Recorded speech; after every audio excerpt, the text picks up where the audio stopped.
Hi,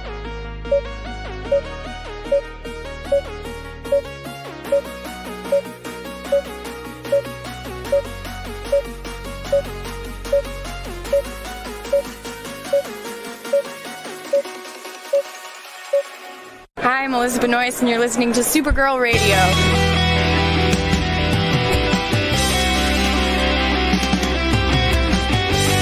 DC TV podcast. There's too many now! Exclamation point. Is becoming a human burrito a plus or a minus? I don't know. It does seem snug. I mean, they say you are what you eat. Oh no! Yeah. So I do a podcast called Supergirl Radio, and one of our segments is Lena Luthor, Boardroom or Ballroom, because she looks like a boss in this coat.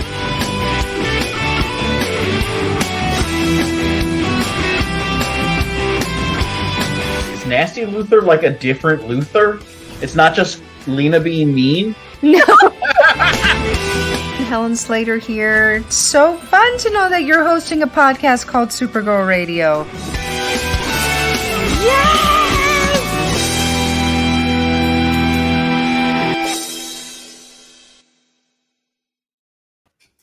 Welcome to Supergirl Radio, your source for all things related to the CW Supergirl TV series and the character of Kara Zor-El.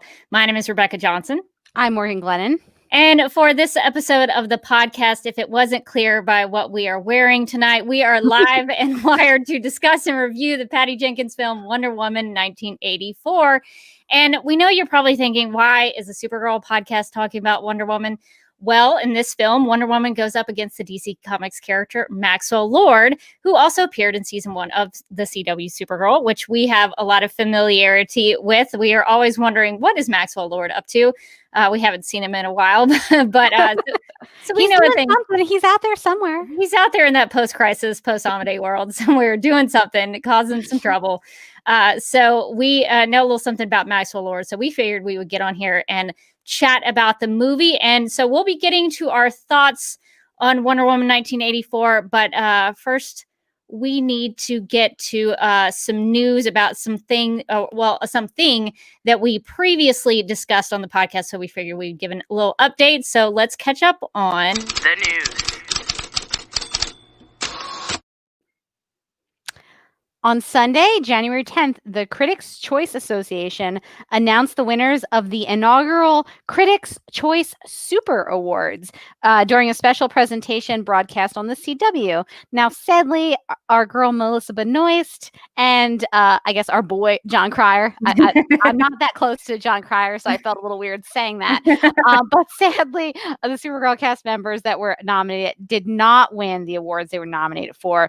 Best Actress in a Superhero Series went to Aya Cash on The Boys, and Best Actor in a Superhero Series went to Anthony Starr, also from The Boys, which is a show I promised Mike I would watch so that we could watch together. Oh, good. Yeah, I have not been watching it, but boy, they really cleaned up at the Super Awards. They sure did. Very popular show for the critics.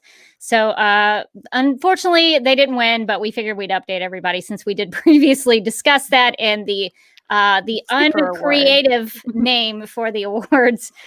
So unfortunately that didn't go Supergirl's way, but we figured we'd update everybody. You feel like it should have gone her way. Super is right in her name. It's right there. How dare you? It just seems like a big disrespectful action. I'm gonna write a strongly worded letter to the Super Award.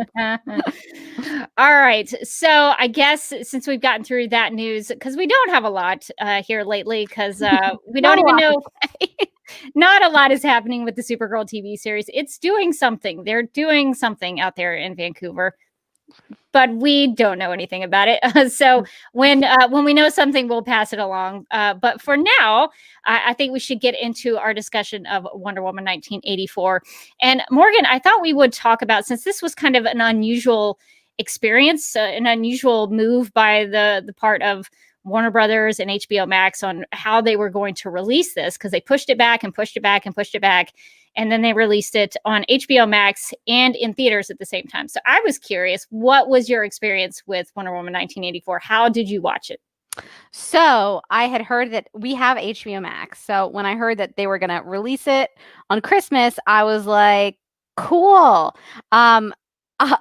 I would have loved to have seen this movie in the way that Patty Jenkins and God intended on the big screen. Unfortunately, I just was like, no, don't feel very safe.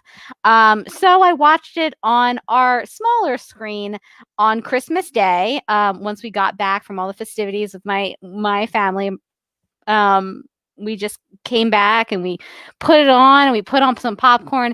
It kind of had gotten late. Mike had to make a coffee. We kind of paused it a couple of times. That's not the way the filmmakers really wanted it to be watched. I'm going to be honest. It was like, oh, hold on. Can we pause it? The cat's bothering me. It's not a thing I've ever had to say in the theater. When I go, but we did make popcorn, so it felt theater-ish until Mike started to get sleepy in the middle, and he had to go make coffee. And then I was like, "Come on, we'll pause." It is nice being able to pause, but it does break up the flow of the movie a little bit. So yeah, you're watching it in chunks at that point. But to be fair, that movie is pretty long. I mean, it's a long movie. It's so long. We'll get into that later, but I agree. We were like, oh boy, you're in for 2.5 hours. Okay. Which I can't complain because I love, Batman v Superman, the Ultimate Edition, which is a good 3 hours long. Wow. So I really can't complain. So the 2.5 hours, that sounds like nothing to me. I'm used to those Zack Snyder director cuts. So that's a breeze. It was nice to be able to watch a movie like on my couch with my cats. That's not usually an experience. I don't get to take the cats to the theater usually. So that was fun. Did the cats have any adverse reactions to Cheetah? You know what? I think by that point the cats were asleep. But don't worry, the cats couldn't even really see Cheetah. So yeah, like the rest of us, Cheetah was shrouded in shadows. Cheetah was like usually me when I usually come on these live streams, just kind of emerging from the darkness before I got this fancy ring light that keeps falling over. Oh no! If you ever see my hand go out of screen and my eyes like look very scared, that's because I'm trying to keep my ring light up. It's a new experience, not being in complete darkness. But yeah, no, the cats. I think the cats like the movie. It definitely lulled them into a very calm slumber. I think that they were like, "Ooh, cheetahs! We love those." Well, I guess we get two paws up. I guess two paws up. Yeah, definitely from the cat. from Beaker and Bunsen. So my experience was a little bit different. I had seen a thing, I think before the movie came out on Christmas Day, they had done like sort of a DC fandom thing. They've now sort of what I think is actually really smart. DC and Warner Brothers is starting to use DC fandom for promotional purposes, not just like a big event. They're using it to be like, hey, we've got a new movie coming out. We've got a new TV show happening. So that's how they promote it, which is actually, I think is a good idea. So they had a couple of interviews with Patty Jenkins, and she was like, so some theaters have like I don't know what they call it, like COVID safe kind of environment or whatever. You can rent out a theater. And I was like, oh my gosh, that's such a good idea. So my friend Mike actually had done it before the pandemic really started to become a thing. And he rented out a theater for his kids' scout troop. They were going to watch the original take of Star Wars before George Lucas started messing with it. I feel like they do that a lot for like kids' birthday parties. I don't think it was a thing back when I was 100 years ago when I was coming up, but I think now it's like, oh yeah, we rented the whole theater. Yeah, I remember growing up and I would be invited to somebody's birthday and we would go see a movie. So I contacted my friend Mike and I was like, can we do this? What is the deal with this? How does this work? And it was very reasonable. I think in total it was like $300 something. You got popcorn, a drink, and of course the ticket. I think candy came with it. So you got all this stuff from the concessions. I actually have sweet. They gave us these cups, which whoa, is pretty funny because it says I don't know if you can see. only in theaters. Only in theaters. Oh, if only Wonder Woman. but this cup is pretty cool that they gave us at the theater because it's God. It's a bobblehead. That's so cute. It comes off the top. I cannot tell you how much I miss movie theater popcorn. There's just a quality to the yellow topping that's sort of butter-like that you just don't get at home. Is it butter? Do we know? I don't think it is. I don't think that they probably like can't say it's butter. It's like, would you like yellow? But it's so good. It's so good. You just don't get that at home. No, it's not the same. So we did the movie theater experience. It was a capacity of 20 people, so you can only have 20 people in the theater, but that was fine. We did okay. But when we first got in, when the movie was about to start, this is what we saw. It was a screen that popped up. I think the movie theaters are so out of practice now, they don't remember how it works. So like if you want a really good shot of it, it says active desktop recovery. Oh my God. They had to restart whatever projector thing that they were using to actually get the movie to come up. So I felt really bad for the movie theater people because I think they're just out of practice. They haven't done it in a while. So there was that. And so we went on Christmas Day, rented out a theater, turned out pretty well. And then I also went back a couple of days ago because I'd heard that there were some sequences shot in IMAX, and it's kind of a policy for me. If a movie is shot in IMAX, I go see it in IMAX. So I did. I went to my local IMAX theater and saw Wonder Woman 1984 in IMAX. I have to say, though, I was not as impressed. There's some movies that I've seen in IMAX that were shot in IMAX that are like jaw-dropping.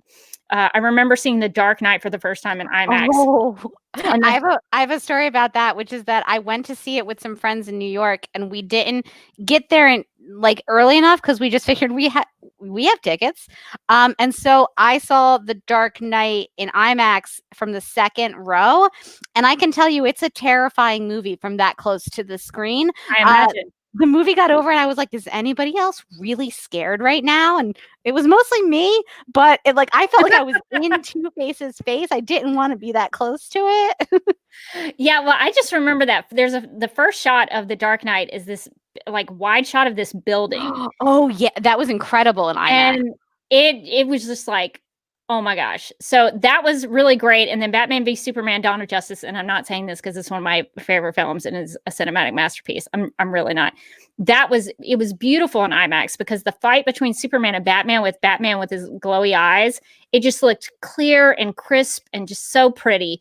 And I have to say, Wonder Woman 1984, I think the only thing that I thought was in IMAX that they might have shot was at the beginning in Themyscira, there's like a sort of a drone shot that goes around the beach and comes up to the Olympic sort of arena. Mm-hmm. That felt like IMAX to me, but everything else was just kind of like what I was watching on HBO Max, but bigger. So I was a little disappointed with the IMAX experience, but I figured I'd give it a shot. So that was kind of how we consumed the film. So I guess we let's see. Is anybody in the chat talking about what they did?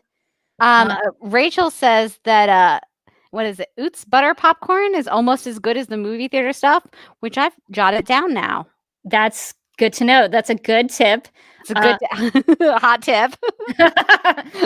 Claudia says she watched it on HBO Max. Grateful for the break at 1 hour and 45 minutes. So yeah.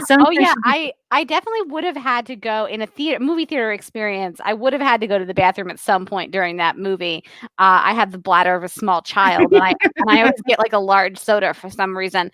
And so I did appreciate that I could just pause it. I think it was right towards the end of the movie, and I was like, I can't anymore, and I paused. So I would have missed probably something important. But. Oh yeah, they don't stop it in the theater. Leslie says she watched it on HBO Max on Christmas. Danny said, I think this is watching it in your PJs. That's a great way to watch it. I highly recommend. So that's good. So everybody kind of had similar but different experiences.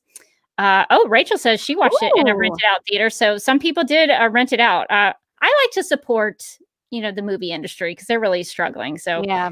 You know what's tough is that my local movie theater, first off, my high school, like the movie theater we always went to in high school, just closed down. It was an AMC 24 and just goodbye.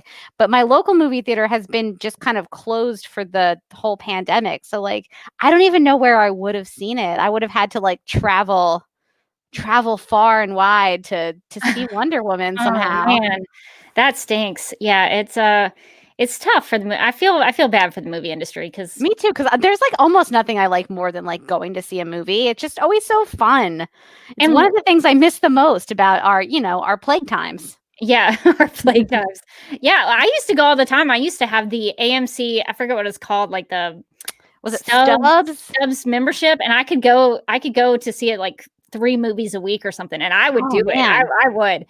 We thought so- about doing that actually kind of like a couple months before the pandemic. So I'm glad we didn't pull the trigger on that one, but Yeah, it was a different world. We used to go to movies all the time, and now it's very rare. So it's funny. I think the last movie I saw in a theater before everything happened was Birds of Prey, was the Me Harley too. Quinn movie. So it felt, I was like, oh, yay, movies again. just DC movies all the time, really. DC Nothing movies. else is coming out. So Very true. those were our experiences. So I guess we should talk about the film. That's I why. think before we talk about the film, because podcasting is a famously visual medium, we should talk about what we're wearing. Yes, I think we 'Cause should. I think I was texting Rebecca and I was like, Rebecca, I feel like for the Wonder Woman review, we should try to do it 80. We should try to 80s it up. But then I didn't really, I had got lazy and didn't have the follow through. So I just found things in my closet. But you have like a real members only jacket. This is a real thing. I don't know if you want to solo my screen, Oh, Morgan. yeah. If you can go on like my device and hit the little person button. Yeah. There you go. So this is my grandfather's members only jacket. So it's legit. It's probably sometime in the 90s. I don't know if you can see members only there. And I think Steve Trevor wears a members only jacket. I think so. So these are really popular. I had one when I was a kid. So it's very 80s. And I was talking to my brother because I was a kid of the 80s, but he was like a teenager in the 80s. So I was just asking him about like, what would you recommend? And he sent me a text message. I found Grandpa's members only jacket. I was like, what? So I did do that. I did purchase this. They're very cheap. I like the visor. Very cheap on Amazon. I did get some like sort of crazy sunglasses, but I can't wear the sunglasses and the visor. That didn't seem to make any sense. I did purchase some fingerless gloves, which are very difficult to type in. Why would anybody wear these? I know Madonna made these very popular. But what a time for fashion, the 80s. What a time. They were really experimenting. They were like, what if we wore gloves, but just cut the fingers off? What if we layered everything, but the layers didn't make sense? Like, what if you wear like leggings, but they're not like full leggings, so they're not keeping you warm, and they're it's like, okay. Well, I have to say this members only jacket is hot. Like it's keeping me warm. So hopefully I'll be able to wear it the whole time. But so I'm channeling my grandpa. So I love it. I'm glad that I could bring him on my podcasting journey tonight. But it was funny because Morgan suggested it, and I was like, actually, I was thinking the same thing. So it's fun to have the ability to represent the time period while we were here. Yeah, so I've got my cheetah dress on. Yeah, this is the only animal print that I own. So I was like, I'm going for it. And then I pulled out these bad boys, which maybe these earrings might have actually come from the 80s. They feel like it. They were like my aunt's. That I was like going through a box of her stuff, and I was like, these are great. I'm taking these. So, and then of course my jean jacket and my side pony. You gotta have a side pony. The side pony is funny because as my hair has gotten longer and longer during quarantine, I found that the side pony has just been kind of happening naturally. Like at the end of the day, I'm like working really hard and I'm looking over and I'm like, I just thought I put my hair, and I look over and it's just a full side pony, and I'm like, why did the 80s want this? I don't know. They really were stretching themselves. We'd like the hair just on one side of your head, not two. Let's not go crazy. Yeah, so we tried to represent the time period. I think I'm going to, now that I have all this 80s stuff, I think I'm just going to like, next time I go to Dragon Con, if that ever happens again, I'm going to cosplay as Wonder Woman 1984. Not I like, love it. not cosplay as Wonder Woman, but like As 1984. that's what I'm gonna do. So we are trying to be in period costume tonight. All right, so I guess we should get to talking about the movie because I think there's a lot to talk about. I'm looking forward to hearing your take, Morgan, because I have my opinions, and I'm sure you have some opinions.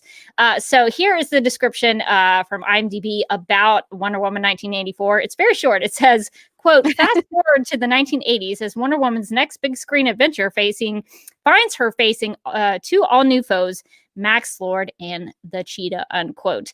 I guess that's accurate. They don't really call her the Cheetah. No. But they really don't. But that's what it says there in the description. Okay, so let's get started talking. And I guess that the best place to start would be about the story. So Morgan, what were your thoughts about the story that took place in Wonder Woman 1984? Good question. The story. The other problem is that I've seen, like, it's been a while. I probably should have rewatched the movie before we did this because I watched it on Christmas and I was like, I'm gonna watch it again sometime soon. Then it didn't happen. But you know, I generally liked the movie. I guess I start like a little overall. I thought that it had some clear weaknesses, and I thought that the story that they were telling was pretty interesting. They were going about it in kind of an interesting way. I thought that there were some choices that they made that I was like, okay. But specifically, I feel like it was kind of overloaded with having Maxwell Lord and Cheetah in it. Like Cheetah felt a little bit like she was kind of an afterthought at the end. Like they I think I was joking to Mike. I was like, I don't even think that they invested in the CGI for Cheetah. I think they were just like, they started to do it and then they were like, you know what? Like she's in darkness most of the time anyway. Like why? Well, I think it was all practical. It looked like she had a suit on. And then, of course, all the face was just makeup. So it looked like it was all practical. But did you notice that, like, the camera never lingered on her for more than a second? And so I was like, I don't even know what the cheetah effect was because I barely saw her in the cheetah. Yeah. And there's a whole bunch of qualms. I guess maybe would be a good time to talk about this because I was confused. And maybe you can help me out with this, Morgan. The way she becomes Cheetah is not from her first wish. It's from the second one. It's from the second wish. But Yeah. But the whole premise of the wish thing is that you only get one. Well, only get one. I think only get one, but also Maxwell Lord has to be touching you. And he never touches Barbara. Barbara's not touching him when she makes the wish to be an apex predator. Oh, that's a good point that I did not pick up the first time I watched it because I did think it was weird. I was like, I thought you only got one wish. Why does she get two? Yeah, I was very confused about that because it was very frustrating because it seemed like the movie was contradicting its own rules. So Danny says, I don't think it was CGI. I think it was prosthetics, which I feel like is probably true. Yeah. Based on like what everyone's saying. Yeah. But I just felt like they did the prosthetics, but then they like didn't believe in themselves. I think that's my problem. I was like, whatever you decided to do for the effects for Cheetah, like you didn't believe in it. And so the camera never lingered on her for any amount of time so that I could even have an opinion about whether it was like well done or not. Like I don't think I could sketch shoot Cheetah from a crowd. Do you think it's because they were trying to avoid the backlash of the Cats musical? It's funny that you say that because Rachel says they saw Cats and we're like, we're not going to do that. And that's true. But in Cats' defense, that movie looked terrifying. And I wouldn't want to fight one of those cats. Would you want to fight Taylor Swift cat? I would not. I don't know. I would kind of maybe want to experience Taylor Swift cat. Maybe I would be that weirdo. the end of Wonder Woman 84 is like suddenly Taylor Swift Cat from Cats is there, and everybody's just like doing a Jellicle dance, and you're like, what is happening? I think that would have been great. That would have made this movie just really go up in my opinion. So yeah, I guess I had a problem with some of the story not having consistency in terms of like what it was trying to do. Yeah. So did you have any other thoughts? Story-wise, I think they were trying to tell a story about kind of about grief from Diana's point of view. And I think it was about,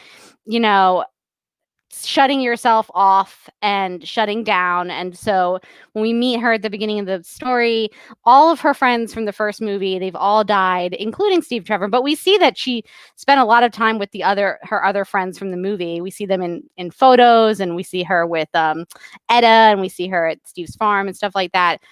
But they're all long gone. And I guess it's kind of a trope of like the person who lives a really long time, and eventually they see all their friends and their loved ones die, and then they kind of shut themselves off from humanity. And that's kind of where we pick up with Diana. And I think it's sort of the idea of shutting yourself down after something bad happens to you, and like not letting people in.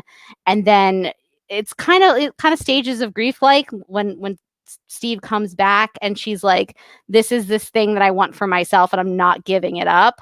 I thought that was an interesting, because obviously, Diana, we see her, she's like one of the big heroes, and she's always so selfless. And I think we saw her, at least for a little while in this movie, be pretty selfish. She understands at some point that like having Steve around is not allowing her to fight these villains. And yet she's like, well, there's got to be another way. There's got to be another way. And so I thought it was interesting. It was kind of, it was not having Diana be this sort of perfect superhero. This is kind of her falling off her pedestal a little bit. I think that's a great way to look at it in terms of her grief. My initial hesitancy with this movie going into it was, this is totally contradicting Batman v Superman, where she says, I walked away from mankind for 100 years. And it felt like to me, bringing back Steve Trevor was basically destroying her entire arc in the franchise. Like, her whole thing was like, she comes to man's world, she falls in love, he dies, she saves the world, but then she's like, I'm over this. And then he comes back. The whole thing seemed like it was trying to erase all of that. And I wasn't crazy about it, but that was actually, when I watched the movie, it didn't bother me as much as some other things.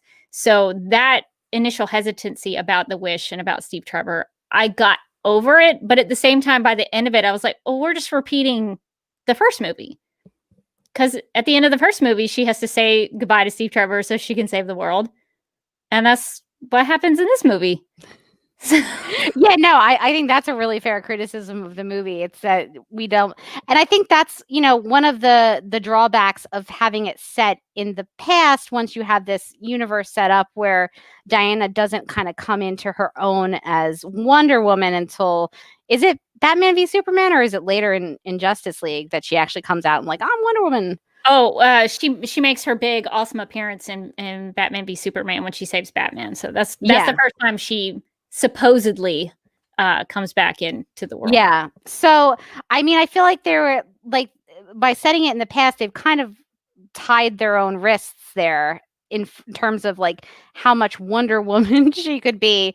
I mean, they have that mall sequence at the beginning, but then they like go out to pains to be like, everybody's like, I don't know, who is that lady? Yeah. And she's like, it's not me, Wonder Woman. She's like, but shh, which was really cute. I like the mall sequence. I thought it was really funny. That was cute. But I do think that, like, to a certain extent, by setting it in the past, but also adhering to the timeline that was set in the previous movies, they were kind of in like a catch-22 where they're like, well, like, there's not much. It kind of feels like that's maybe one of the reasons why it just kind of repeated the first movie's storylines to a certain extent, because they couldn't kind of move beyond like, okay, she's going to save the day, but actually she can't yet, because that's not how the timeline works.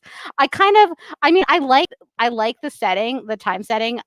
I love the 80s. I used to watch all those like I love the 80s shows and stuff like that. I thought that they had a lot of fun with the time period.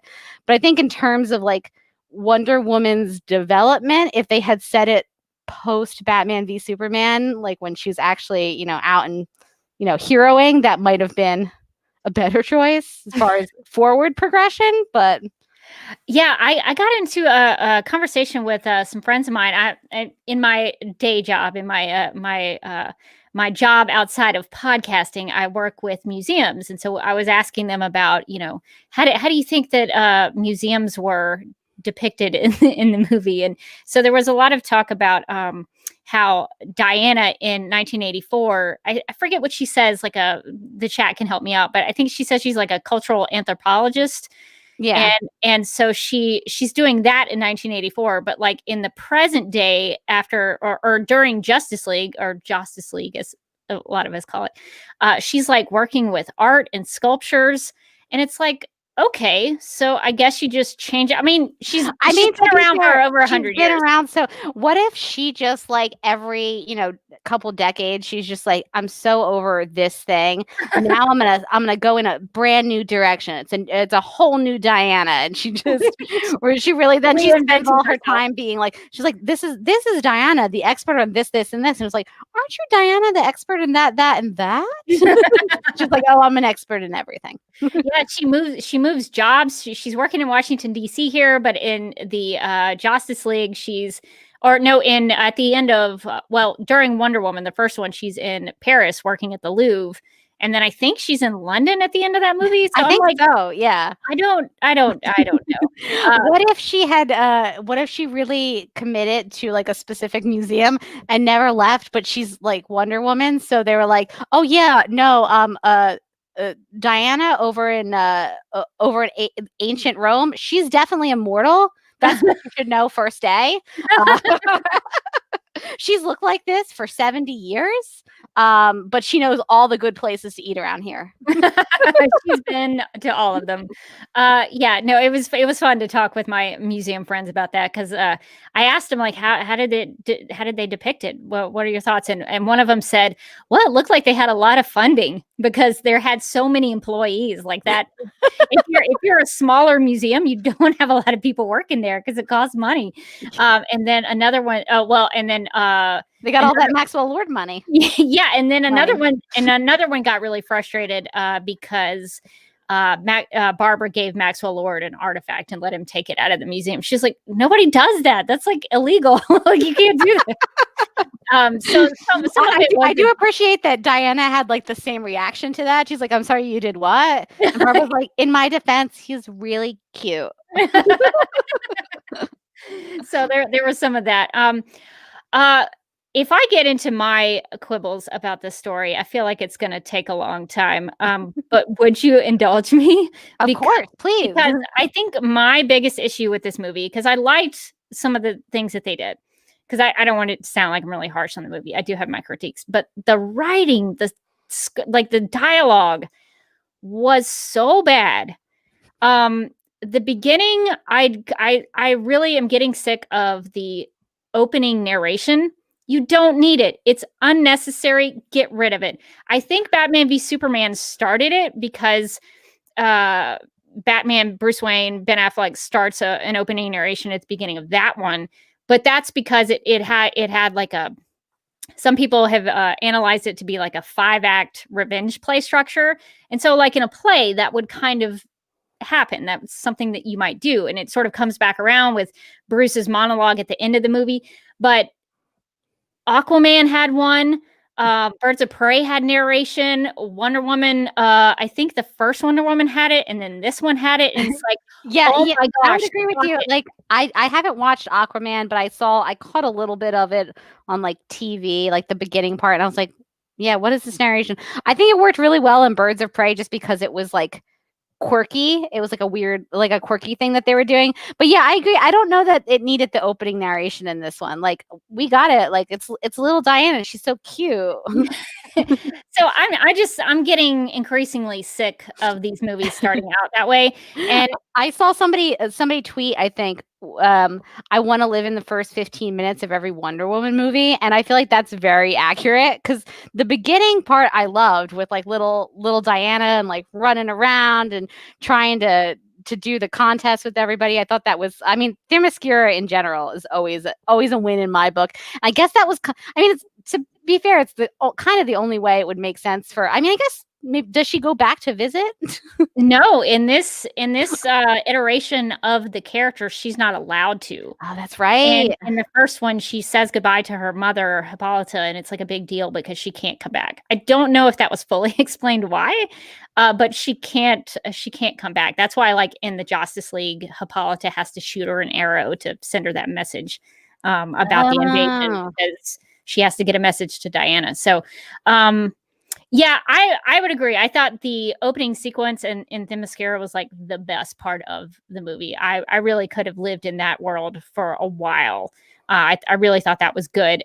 But the frustrating part about that is because I read an interview with Patty Jenkins who said that the only reason that she included it was because she thought that there would be some people who would go to watch Wonder Woman 1984 who hadn't seen the first movie.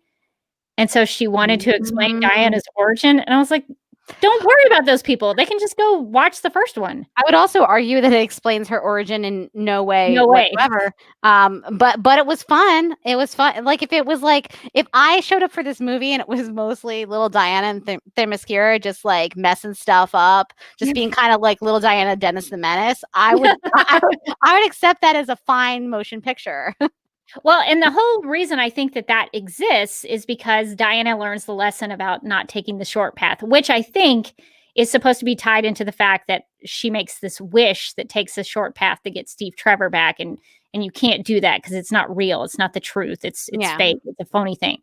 So I understand that. But Diana was already taking the short path just by being in the competition. She's a demigoddess. Like she's already cheating and over above the Amazons anyway. So it's not like her playing fair would have been any fairer. She was already cheating. So the whole premise of that was a little silly. It looked great. Little Diana is awesome. That little girl, I heard she did like all of her own stunts, all of her own writing. That's awesome. She's a rock star. But I did have some issues for the why of it. I didn't really understand exactly why it needed to exist, especially when it never came back into play. Like you never see them again. It never comes back. So I struggled with the opening narration. I think it's vague and unnecessary and I don't like it. I also had a problem, and this is a big one. I think this is something that we talk about on Supergirl Radio a lot. I rolled my eyes so hard at the end when Diana defeated Maxwell Lord by using a hope speech. I laughed like really, really hard. I was like, oh my God, how could she steal Supergirl's thing like that? What is Supergirl's thing? Turning the TV cameras on and telling people in like a very stern tone to be nice to each other is Supergirl's whole thing. It's like what she does at the end of every season. How dare you, Wonder Woman? How dare you step on her turf like that? I thought it was especially funny because I was like, first off, you took Maxwell Lord. Yeah. Straight out of Supergirl season 1. and then you got to take her hope speeches. But I think we might have had a different perspective on that hope speech just because of how like burnt out on hope speeches. I feel like we kind of are. It's just like, I get it. Let's all believe it, the best of people, or et cetera, et cetera. But also, this is not how you solve every problem every year. You can't, but she can, and she will. Yeah, I think Supergirl fans, because I saw a couple of people tweeting us at Supergirl Radio talking about the hope speech thing. It wasn't just us; like a lot of people noticed it. I know why they did that though, because in the comics, Maxwell Lord, his biggest thing that he's known for, I think, is that he's killed by Wonder Woman. She snaps his neck and he dies, and like she kills him. So I knew they weren't going to go there. I knew they were going to chicken out and not do that. I think they had the setup for it because they say something like, well, in order to get rid of the Dreamstone, you have to destroy it. And so I was like, oh, No, they're not going to go there. So they didn't take that opportunity. Of course they wouldn't do it. But I agree. Like, you can't solve everything like that. It's just anticlimactic. And I want to just stop and take a moment. I was going to talk about this during our talk about the direction, but I guess maybe now is a good time to do it as any. I had a problem, especially during that Hope speech. I get why Wonder Woman is on the ground. I get it. Like, there's wind, it's forcing her down. But if you're going to have Wonder Woman on the ground when she's powerless and not able to fight, I get that. I get she's powerless. She can't do anything. Fine. But at the end, when she's fighting the bad guy, at least have her standing up. Maybe that's just me. At least upright would be great. Maybe she could at least be strong and standing up instead of backed into a corner on the ground.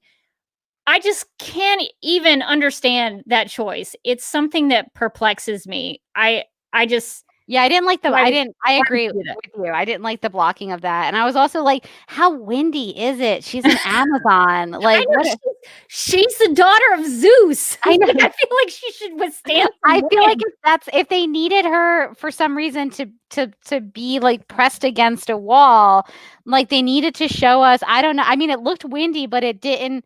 Maxwell Lord was like, "Hey, he was totally fine. He was fine."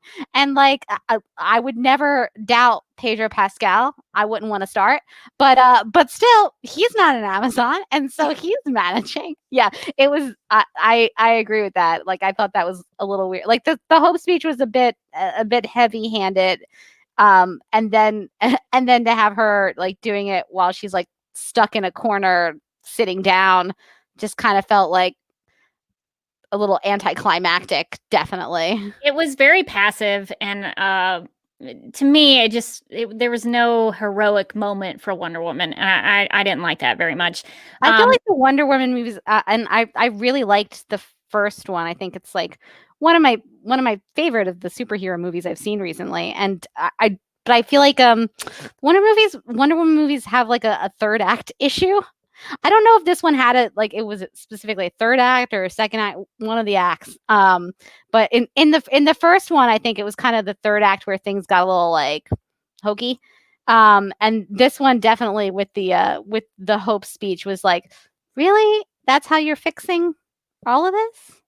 Okay, and since we're here, what are your thoughts on the fact, because one of my big issues, and I'll get back to the dialogue because I have a lot of issues.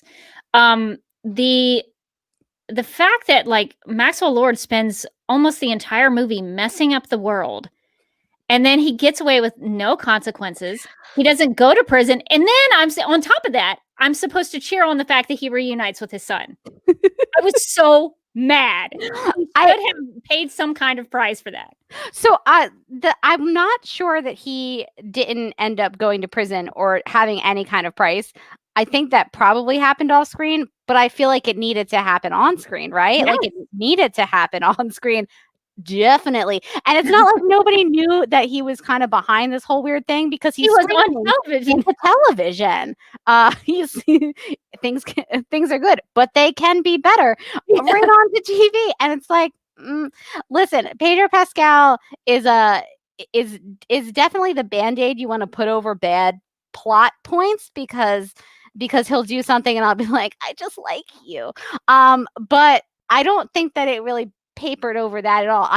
When he reunited with his son, I think I was kind of fine with that choice being, that he ultimately chose his family over being selfish. But then like there should have been some feds like literally arresting him right after that hug. And then I feel like I would have been okay with it. But the fact that we never saw any repercussions for him seemed crazy. Yeah, I'm okay with you reuniting with your son and making amends, but maybe you can do that behind bars. I was not pleased with that because then ultimately the story is pointless. It's absolutely pointless. There's no consequences. Everything gets undone. Yeah, because they undo all of their bad choices. And so what was the point? What was the point? What indeed?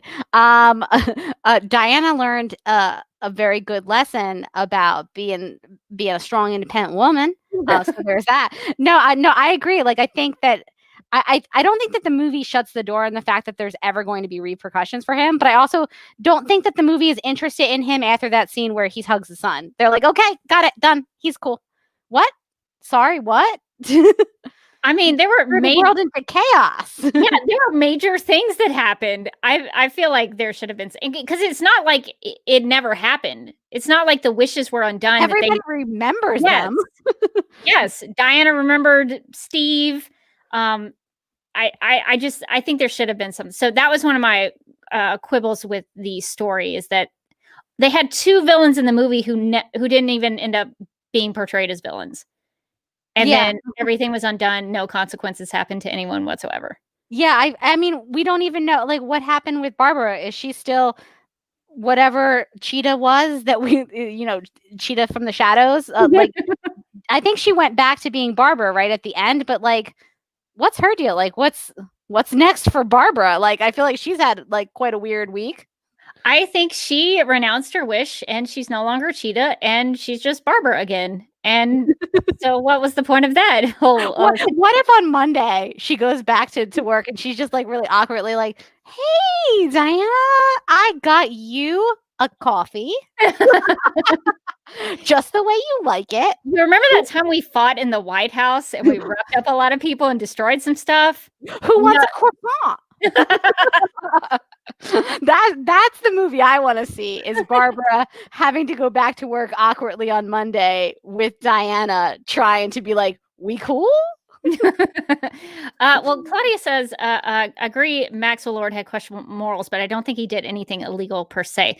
I don't know. He manipulated the U.S. government and got his way into coercing them to, well, I mean, I guess he didn't coerce them, but he gave them the power to have all those nuclear weapons and manipulated the president and all this kind of stuff and worked his way into places he wasn't supposed to go into. And he didn't have really the qualifications, the credentials. So I would press charges. I mean, we'd have to ask our legal consultants, but I feel like they would figure some way to get back to him. Like, I feel like they wouldn't just be like, oh yeah, no, we're good now. And at the very least, weren't they after him for all kinds of like fraud from his company? Yeah. So like, at the very least, like I feel like the IRS is getting him. So and I think he says to his son, like I'm going to go to jail or something similar. But I feel like there's a difference between having a character like proactively like be like, okay, kid, I'm going to jail probably pretty soon. And then like seeing the actual repercussions of like the bad behavior. Because you're right. Everybody else who did terrible things when they wished got to take it back. They got to reverse it, which is not how things happen in real life. You don't just get to take back a bad thing you did. You can feel bad about it. You can apologize, but you can't take back the action. So, but yeah, you're right. Like the ending kind of undid all the bad stuff, which at the point the ending was at, they kind of had to, or else the world was blowing up. But thus setting it, I guess, in the Cold War. But it was I thought that they definitely should have like had his like things kind of come home to roost for Maxwell Lord. Otherwise it's like, did the villain just get away without any repercussions?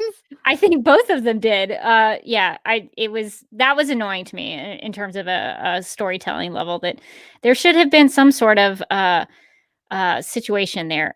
So I will say, in terms of the story, before I get to my dialogue issues, I do think that this movie had some themes. You talked about, like, and from your perspective, you thought it was about grief and that kind of thing. I did think that there were some themes that the movie tried to offer up in terms of connecting what was going on. So I think definitely there was a theme about taking the short path, that you could cheat and win, but is it really a win?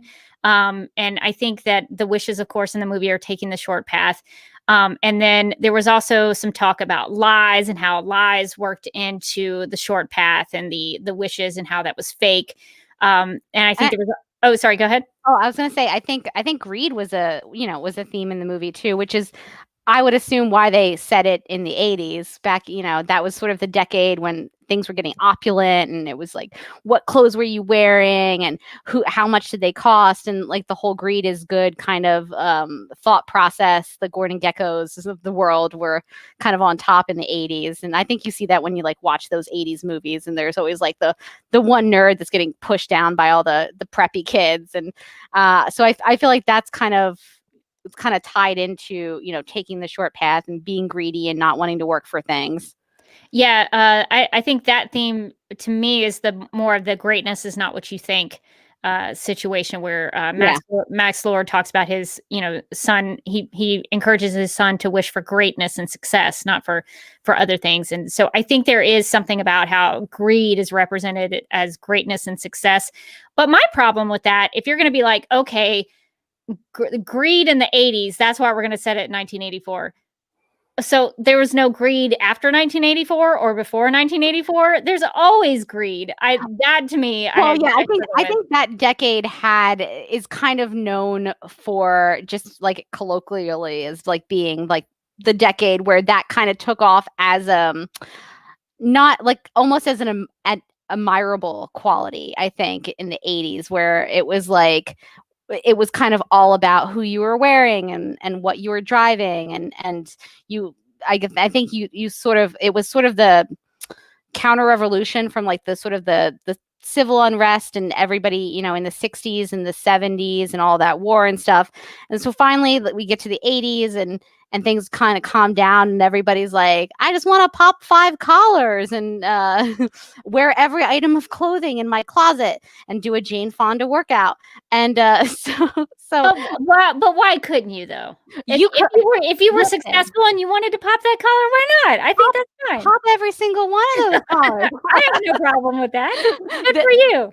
That's your life. But so I think the idea of setting it in the 80s because of, the greed is good era, it's just because it's one of the things that the 80s was known for. Not that like there's greed in every era, but I think it was. We are free of greed, Morgan. We've done it. No more greed. Finally, we've done it. You should tell Jeff Bezos that, but no. But I think that it's sort of that era was kind of, it was like one of the things it was known for is like, win, like kind of a winners and losers kind of era, where more is more. I think 80s is like, everything's neon and I'm wearing 50 items of clothing. Yeah, they do hit on that pretty hard. Maxwell says the answer is always more, and he says, why not more? Why not wish for more? You can have it all. You just have to want it. You never have to make let's see, that's not part of that. It says he says to his son, it takes time to become a great number one man like your dad is going to be. So there is that instance of wanting more and having more and being greedy about it. I think there's kind of also just like how things look. Like it doesn't matter that he clearly, he goes into this big building and he looks like a big guy and he's got all these commercials on, and then he gets to his floor and it's nothing. There's empty cubicles. There's nobody working there. He's got like one assistant. It's just the idea of the thing more than the thing itself. Yeah, I thought, just as a side note, I thought Raquel was the hardest working person in the movie. She was putting in her hours. She's like, I'm making it all the way to the top, just like Jane Fonda told me to, and that worked out. Never give up. She ran after Max Lord to tell him about his son arriving. I mean, she was working hard. So I give it up to Raquel. Whatever she was getting paid was not enough for what she had to deal with. I also thought there was a lot of talk about truth and lies. Just in case you were wondering, the amount of times they said truth in the movie, 15. The number of times they mentioned lies, 8. Where else did I say? Number of times they mentioned wishes in the movie, 91. So wishes definitely hit 91. Really hit the record for a number of times mentioned. But yeah, there was a lot of talk about truth. I think they showed the Watergate Hotel, which is notorious for being associated with the Watergate scandal during the Nixon administration. So there's a lot of like stuff. And of course, Maxwell Lord saying, I'm not a con man, and Diana talking about how the truth is bigger than all of us. So there's a lot of that stuff was repeated. You can find a lot of that stuff to connect it into a theme. But there was one instance that really drove me up the wall. And I'm very curious, Morgan, what your thoughts are on this. Because I know you're a better writer than I am. And so I just want to hear your perspective. Okay. All right. So I'm going to pull up an overlay just so you can follow along with this. I would call this the writing thought that this was an intentionally deep theme, but I'm going to poke a lot of holes in it. Okay. So this is just a graphic talking about the dialogue here. So the writing repeated this idea that characters just couldn't put things into words because they just couldn't describe them. And it seemed like the writing was trying to convince me this was some really deep concept that the characters were dealing with. But after I started thinking about it, I was like, isn't it your job as a writer to tell me what those feelings are? Like, you can say it's so many things, but then I'm like, well, tell me what the things are. Don't just stop at being, oh, this is like Barbara says, so many things. I don't even know what I would wish for. And Diana says he was all kinds of things, but he was great. She also says, it's the one thing that's always been you to me. And then she says, why for once can't I just have this one thing? And then the handsome man that becomes Steve, he says, it's wonderful. It's so many things. And then Diana at the end, she's like looking up at this balloon and she's like, so many things. So many things. And I was there were a lot of things, Rebecca. There were a lot of things in that movie. Just tell me what your job as a writer, I feel, maybe you can expand on this. Your job as a writer is to tell me what they're feeling. Tell me what those things are. If it's so indescribable for them, tell me what it is that they're feeling. I just thought that like the writing was trying to convince me this was some deep thing. I think that you can have a character who can't put their emotions into words, or they're not good at that. It can't be all of them. It just probably shouldn't be all of them. I did actually the one line in there that when you went down, which is so funny. But the one I did really like was when Diana says, "Why for once can't I have just this one, Steve? This one thing, Steve." And that to me actually kind of hit when I was watching the movie, because if you think about it, she's given up so many things. And so so many things, Rebecca. But she's given up her home. She's given up, her friends. She's had to watch all of them, get old and pass away. And she's kind of given up her, her society almost. And so Steve was really this one thing that she was like, this is the thing I'm taking for myself. And so, sure, it's slowly killing me, but we're going to figure out, we're going to figure out how for it to not slowly kill me. And she's like, I don't know that that's a rock solid logic, but okay. But I feel like, I don't know. I feel like that to me, like I kind of relate it to it, because I can kind of see, like, when you lose somebody, there's that bargaining phase where you're like, I just wish I had blah. Like, I would give anything to get blah. I would get anything to have one more day. I would get anything to like have one more conversation. And so she kind of gets the opportunity to have that one more day or have those couple more days. And she's like, cool, I'm keeping it. So we're good now. Like, so I felt for her. I felt for like the emotion behind what was happening with Diana in that storyline with Steve, and not wanting to give him up. And I don't think she was ever willing to like let go of her power. She was just like, we're just gonna find a workaround. And he's like, there is no workaround. I am real dead. And so but I just thought, like, the idea of like not being able to let go of something that's clearly in the past, and that, was great once, but like you can't recreate things that are in the past. Once the past is the past, it's gone. You can't bring it back, no matter how hard you want to try. That line I thought was good. The other many things was a bit much, though. So many things. Yeah, I like that from Diana, that she has this struggle. I was surprised, though, that they actually depowered Diana in this, because there's a really controversial comic storyline, I think it was in the 1970s, where they depowered Wonder Woman.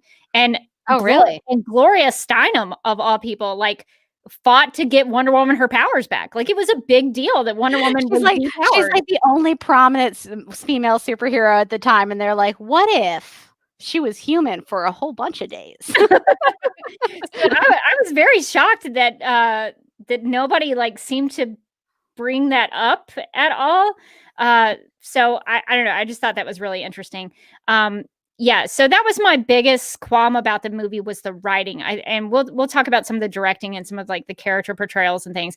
But the writing to me was just a little too on the nose for you. Little too on the nose, and I think it could have gone. I think some of these movies could really just go with a read through. You know, just read it aloud before. Punch it up. Just punch it up a little bit. I think for me, I really liked this movie. I enjoyed it. I'll probably watch it again before they take it off of HBO Max, presuming that I remember to do that, which is never guaranteed. But I think it was at least a half an hour too long. Like when we stopped watching it, Mike and I were like, oh, that was fun. That was definitely too long, though. I think that they could have very easily trimmed out a half an hour of that movie and tightened things up, and it would have really helped. And I think just tightening things up is going to help the dialogue too, because then you have to kill your darlings a little bit. What do you actually need to tell the story? Do you need to maybe define those things? There's so many of them. Should you define a couple of them? Yeah, if you have to tighten it up, every word should have meaning. Every word should have a purpose. I guess while we're here, Claudia says, do you think that since Diana is immortal, she lost her zest for life? I mean, I think that's sort of where we're meeting her. Like, not that she's entirely lost her zest for life, but I think that she's gotten jaded. I think when we meet her, she's gotten jaded. She's seen like she meets a man that she loves and he dies, and then she has a bunch of friends and they all probably slowly die, and then she hasn't, she sort of sporadically superheroing, but it's certainly not what she's doing all the time. So I think that I think we're meeting her in a period of time where she's sort of disengaged from the world. And I think she kind of re-engages a little bit when she meets Barbara, and she's like kind of. You can see that she doesn't want to be open to a friendship, but then Barbara is like so weird and awkward, like a baby deer learning to stand, and you're just like, oh God, I will help you, please stop. That it kind of re-engages her a little bit in what's going on, and so I thought that was. I mean, but I think that like again, it's the I think it's kind of a trope. I not to say it's cliche, but it's a trope in like. Having an immortal character that at some point they just kind of check out, and because they've been around so long, they've kind of seen everything. They've seen people come and go, and at some point it's like, why care? This person's just going to die in however many years. Yeah, that is a sad part of her character, which is why I don't know if this is going to be explored in Zack Snyder's Justice League, but the fact that later in her timeline, at some point, she does meet the Justice League. She meets Bruce Wayne, and she meets Clark Kent and Victor Stone and Barry Allen and Arthur Curry. So she meets these other people who are kind of like her. So I imagine that would be something that would, like you said, re-engage her with humanity, that she would find friends. And so I like the idea of that, but it's something that would happen many decades after this movie takes place. And speaking of which, we have sort of kind of talked about the 1984 setting. I had some problems with that too. And I feel like I'm being really negative about this movie. There were some things I liked, and we'll get to those.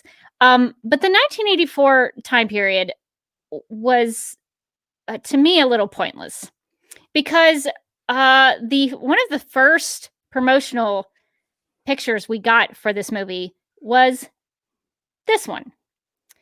And when I first saw it, I was like, oh, 1984. So it's going to be like a Big Brother kind of thing, like George Orwell's 1984, where like Big Brother's watching you. That happened. Oh. That happened none throughout the movie. That would have been a really good movie. Right? But the only Big Brother who was in this movie was Diana. She was watching everyone. She knew where everyone was, what they were doing. She was the Big Brother of the movie. And I was kind of mad because leading up to Wonder Woman 1984, I was like, I've never seen that old 1950s version of George Orwell's 1984. I'm going to watch it and just, prep for it. Because I thought maybe that's what they were going to kind of maybe talk about. Because I think even in the comics, Maxwell Lord is connected to I think it's the OMAC Big Brother Eye or something in the comics, which is kind of like a Big Brother type thing. Never happened. So I was like, why would you do this? Well, Why? I mean, I think even the Maxwell Lord that shows up in Supergirl is more 1984-ish than, I mean, he's got schemes and plans and he knows what's going on with people and he's, using his wealth to throw things around. It's a lot different than this version where he's kind of just a con man who happens to find a fancy rock. Yeah, so the George Orwell thing not coming into play was a little disappointing. And yeah, you're right. 84 would make you think that there was some sort of connection to George Orwell or 1984, because they could have very easily made it Wonder Woman 85, 86, 87, 82. It could have been any time in the 80s. It didn't necessarily need to be 84. And I could see, like, I don't know why I, like, in my mind never put that together, that, like, you would think, looking at that title, that it would have something to do, some sort of frame of reference to the pretty famous literary work, 1984. So that's a good point I hadn't actually considered. I did not think about it that at all. I was just like, ooh, fun 80s, so many colors. But why 84 specifically then? Well, because I mean, if you're going to put something in a very specific year, I think it should be connected to something actually historic. Like in Wonder Woman, the first one, they're in 1918, which is during World War I. So that makes sense. But it's weird to me that they didn't really utilize the 1984 time. I mean, they had like the nuclear Cold War kind of stuff in there. But I mean, you could have utilized Steve Trevor with the space shuttle flights. You could have tied that into the invisible jet and Wonder Woman learning to fly. I mean, the space shuttle in the 80s was a big deal. They could have even, what else happened in 1984? The Olympic Games. They could have tied that into the opening sequence on the mascara. Diana just smokes everybody at the Olympic Games. So I think you could have found actual historical moments in time that could have reflected the 1984 time period a little bit better than they did. But I guess we could go from here to talk about, so they're in the 80s. We're wearing 80s attire. How do you think what kind of score would you give them on like really bringing the 80s into being? So I don't know that I can personally score them, as I was not alive in 1984, and so can't really judge the historical accuracy. I was born a little bit later in the 80s, and so I think I mostly have my knowledge of the 80s through the 90s. Essentially, like I was growing up more in the 90s than I was in the 80s. I was not like jotting down like cool. But I thought that the time period, they have a lot of very stereotypical 80s stuff. Something big happens at a mall. The mall had the brown and orange and yellow. That was very big in the 80s. Yeah. There was what was there, like a Walden Books in the? There was a Walden Books and an Orange Julius and a JCPenney. So I thought that was a pretty good attention to detail. Yeah, I was excited about all the stores that they showed when they panned through the mall. I mean, it was complete fan service to people who like either liked the 80s or remembered the 80s, but I was still like, Walden Books. Sweet. But yeah, I liked, and the fashion I thought was pretty fun, especially with the Steve Trevor. He gets sort of the stereotypical like girl goes through the closet and tries on outfits montage. And listen, I know it's cheesy. But I loved it anyway. It was a great scene. I was like, listen, I accept that this is who I am. Give me this cheese. I want to see Steve Trevor in every 80s outfit, if that's okay. I thought Diana's 80s outfits were very understated. Like, I feel like most of Diana's 80s outfits, she could still wear today and just be like, I'm bringing this back, and everybody would be like, cool, we're good with it. There were like, I think one of my favorite Barbara outfits was like, she was wearing like a long skirt and then short leggings so that the leggings only stuck out about half an inch below the skirt. And I was like, oh God, if that's not 80s. Yeah, and she used that to turn it into another outfit, which was smart. Which I respected, actually. I was like, now I understand the purpose of this outfit. I thought her second outfit, while a huge improvement, was also very 80s, where it was just kind of like an off the shoulder shirt, long shirt over leggings. And I was like, I mean, very 80s, but also, yeah, I could definitely see like some Instagram influencer wearing it now. Like, oh my God, look at this. It's vintage. So my favorite Barbara outfit is this one. Yes. I love so much what's happening there. This look where it looks sort of like I don't know if it's punk rock necessarily, but it's definitely it's trying to be edgy, I think, a little bit. With the high thigh boots and the sort of fur kind of jacket. I loved that. I loved it. It was that look was like, what if I threw 5 more elements onto this?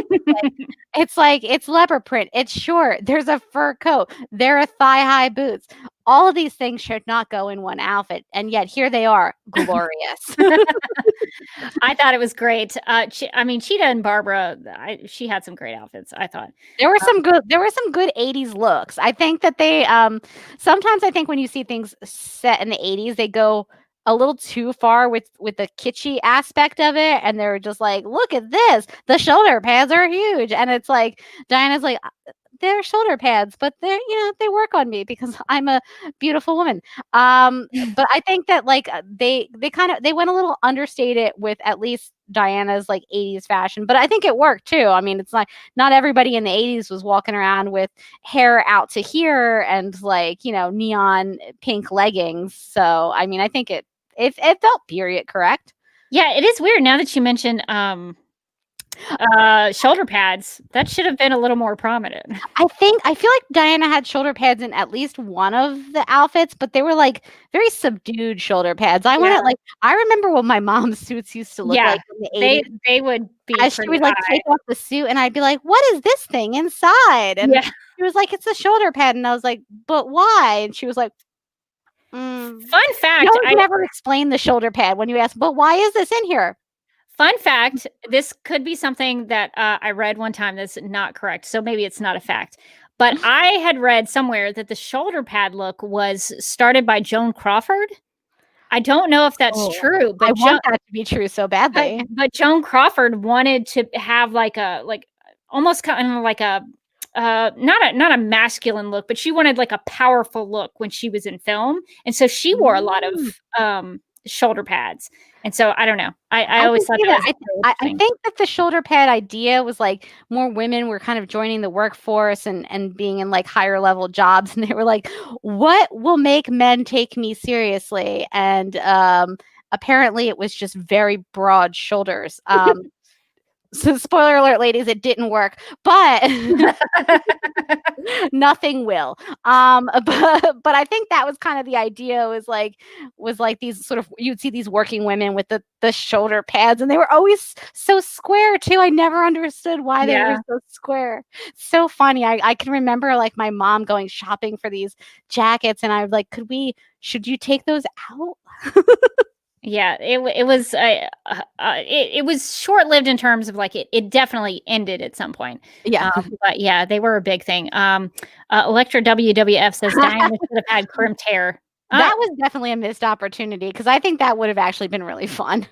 Yeah, crimped hair, or just like Aquanet, like or everywhere. Just like really big hair. Yeah. Yeah, I think you could have gone either way. Just for funsies, Nicole says, I haven't been able to watch the movie, but I came here tonight for the costume review. I'm not disappointed. So yeah, I do have to throw it out to Diana's white dress that she wore to the yes, the gala. Like that thing was fire. So many fire emojis. I would wear that any day. That's a great look. That's not an 80s look. That's a timeless look. Is that something only Gal Gadot could pull off because she has absolutely. those long legs. Absolutely. Mere humans, mortals like the rest of us cannot pull that one off. Yeah, I just I think she really worked it because she's tall. She has those long legs. Let's see. Lynn says I'm old enough to not only have shopped and worked in malls in the 80s, but was skinny enough to wear parachute pants too. Okay. So we do have confirmation of the parachute pants. I liked that scene with Steve just because it was nice to see Steve, I guess in quotation marks. He had his own opinions. He had his own thoughts, and it was good to like see him as a character, like try to adapt to things. Yeah. I mean, I think one of the things I like about Steve Trevor so much is like Chris Pine plays him is that he's so joyful. Like he comes back, he's totally remembers being dead, but he's like, man, these clothes now are great. Look at me. I look amazing in this. And she's like, no, you don't. And he's like, I look even better with this fanny pack. And she's like, you definitely don't. And it's so funny. Like, I just love how much fun he had, like trying on all the outfits and being like, this is the one, right? And she's like, no, that montage alone worth the time period entirely. Yeah, I liked it. I felt his relief when Diana said, "Okay, we can keep the shoes," and he got very excited that something actually was accepted. The thing that and I guess we could talk about some of the other 80s things, like Maxwell Lord offered to get Diana a 19-inch TV from Sears. I loved that. Amazing. Mark HP1 says more Joan about the shoulder pads, more Joan Collins in Dynasty than Joan Crawford. By the 80s, Joan Crawford was only relevant for her daughter's book. Yeah. So yeah. By the 80s, Joan Crawford was sort of on the outs in the 80s, but back in like those Dynasty looks, I can remember seeing like reruns on TV. The hair was so big, and so were the shoulders. Everything was like a weird satiny fabric. Why? Yeah, so they did lean into some of the 80s stuff. They had a TWA airplane. They had a phone book and a phone booth and an exercise bike. They had the exercise clothes that Barbara wore. I appreciated that. They had the short shorts for the guys and the leotards. The thing that really kind of the more I thought about it, I was kind of trying to figure out what I thought about it. So there wasn't a lot of 80s music in this movie. Yeah, that was disappointing to me personally because I love 80s music.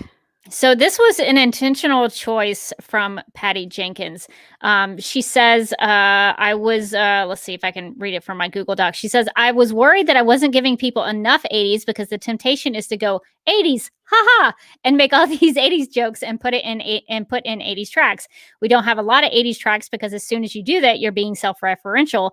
This should be like you're going to a massive tentpole movie in the 80s that's completely authentic. So if you throw away the 80s part of it, it ends up feeling very 80s. Just throw that away and make a great movie. So what are your thoughts on that, Morgan? Do you think that was a good choice? Do you understand her reasoning for it? So I think I understand her reasoning for it because I think it's kind of like what I was talking about earlier, how, sometimes you'll watch things that are set in the 80s and they go so far that it gets ridiculous. It's like just like a cliche of the 80s. It doesn't really feel much like the 80s.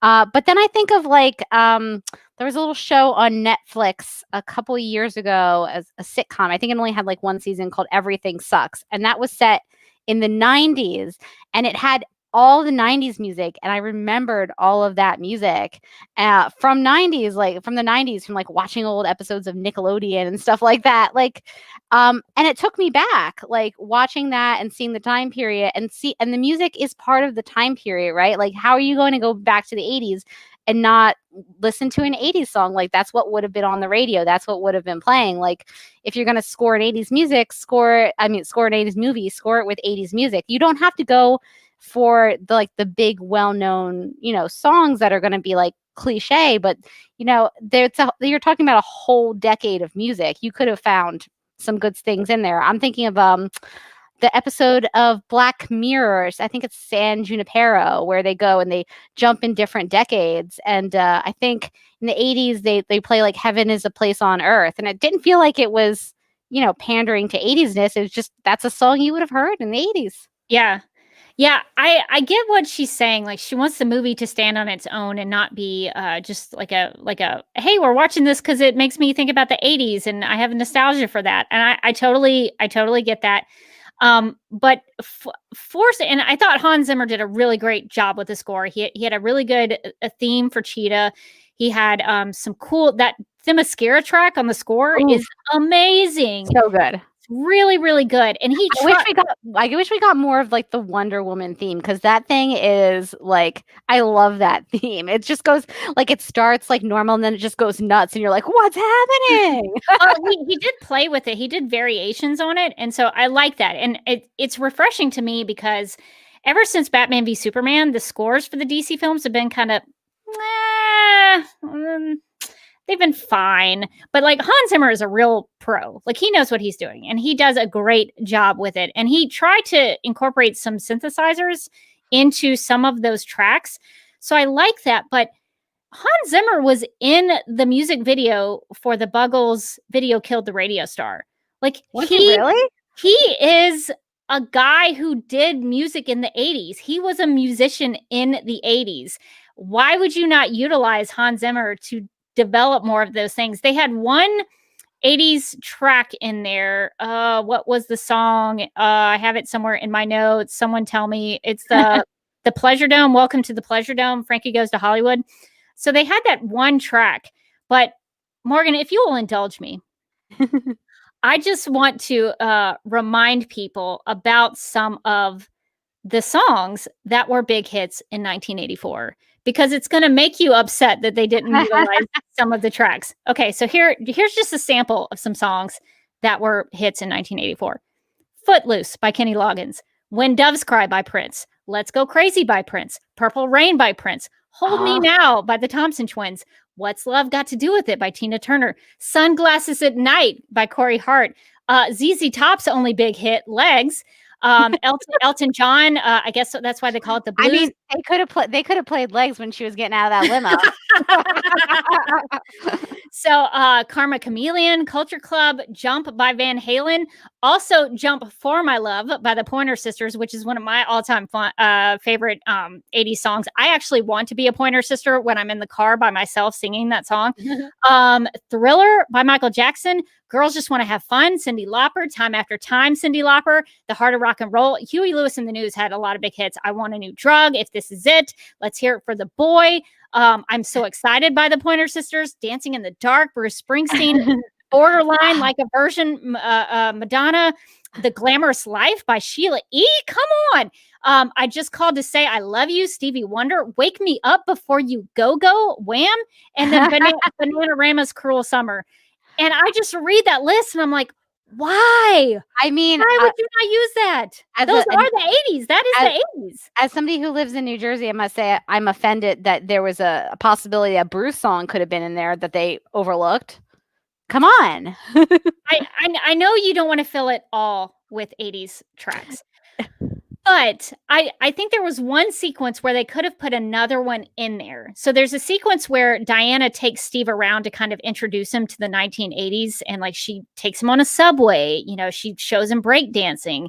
The music that underscored that was like, I didn't take the time, sorry, to look up what the music was during that sequence. But I'm pretty sure it was some sort of classical tune that was very pretty and artistic. They're breakdancing. Put an 80s track there. I know. I mean, I think like that, the trying on montage, by the way, is a tried and true trope. And you always play like a popular song in the background. It's what makes it fun. Like, I don't think that did they play a song when he was doing his montage? Like it wasn't an 80s song. It's a perfect opportunity to play an 80s song when he's trying on 80s clothes. That's like a slam dunk. I read that list and I was so heartbroken because all those songs are just, they're so iconically good. 80s. And like 80s music is so fun. I think most people have like an affection for 80s music. Like you're not going to go wrong. People aren't going to be mad that you had fun music in your fun movie. Like, come on. And the fact that, and I know Patty did this as a directorial choice, and I respect that. It's her movie. She made the movie she wanted to make. But she handicapped Hans Zimmer to force him not to do that. And he was like, in the Buggles video. Video Killed the Radio Star was like the first music video that played on MTV. I know. That's a big deal. If it had been me, if it had been my Wonder Woman movie, I'd be like, Hans Zimmer, go nuts on the synthesizer. Do your thing, my man. Go nuts. So that was really disappointing. The better, please. Yeah, I loved what he did with the score. I thought he did a great job. I just thinking about it more, I wish there had been something else there, because I think that would have helped it feel more in the 80s. And while we're on the score, indulge me if you will on this. There is a track that they played when Diana's given the hope speech about truth and whatever, hope. There is a track from Batman v Superman that plays in there called Beautiful Lie. Now, I love Batman v Superman. I'm appreciative of the fact that they actually used a track from a previous DC movie, because the Justice League rarely did that. And it was very disappointing that you couldn't hear other themes from the world and the universe in that movie. But that's Batman's theme. It's Beautiful Lie is Batman's theme. Like, it's his theme music. And I thought it was very strange. And it sounded like they were using that track as what's called a temp track when you're editing a film. Yeah. So like when you're editing a film, if people don't know, filmmakers will sometimes put in tracks from other movies or classical music tracks in there. If you've ever seen like early cuts of things, it's funny sometimes because it'll just be like the weirdest music in the background. So they do that so that they have something back there so they can kind of cut to the emotion of it and sort of feel like what the scene would feel like if they had that music. And I think while they were doing that, Patty Jenkins, really liked the way it made her feel, I guess. And Hans Zimmer was like, well, I wrote that piece of music. It's for the universe. We can just leave it in. And I get it. I understand it. I don't like it. Because it's not her theme. It's not meant for her. It's meant for Batman. So I thought that was a weird choice. So a lot of the music, the score was great, but I thought some of the music choices in this were pretty weird.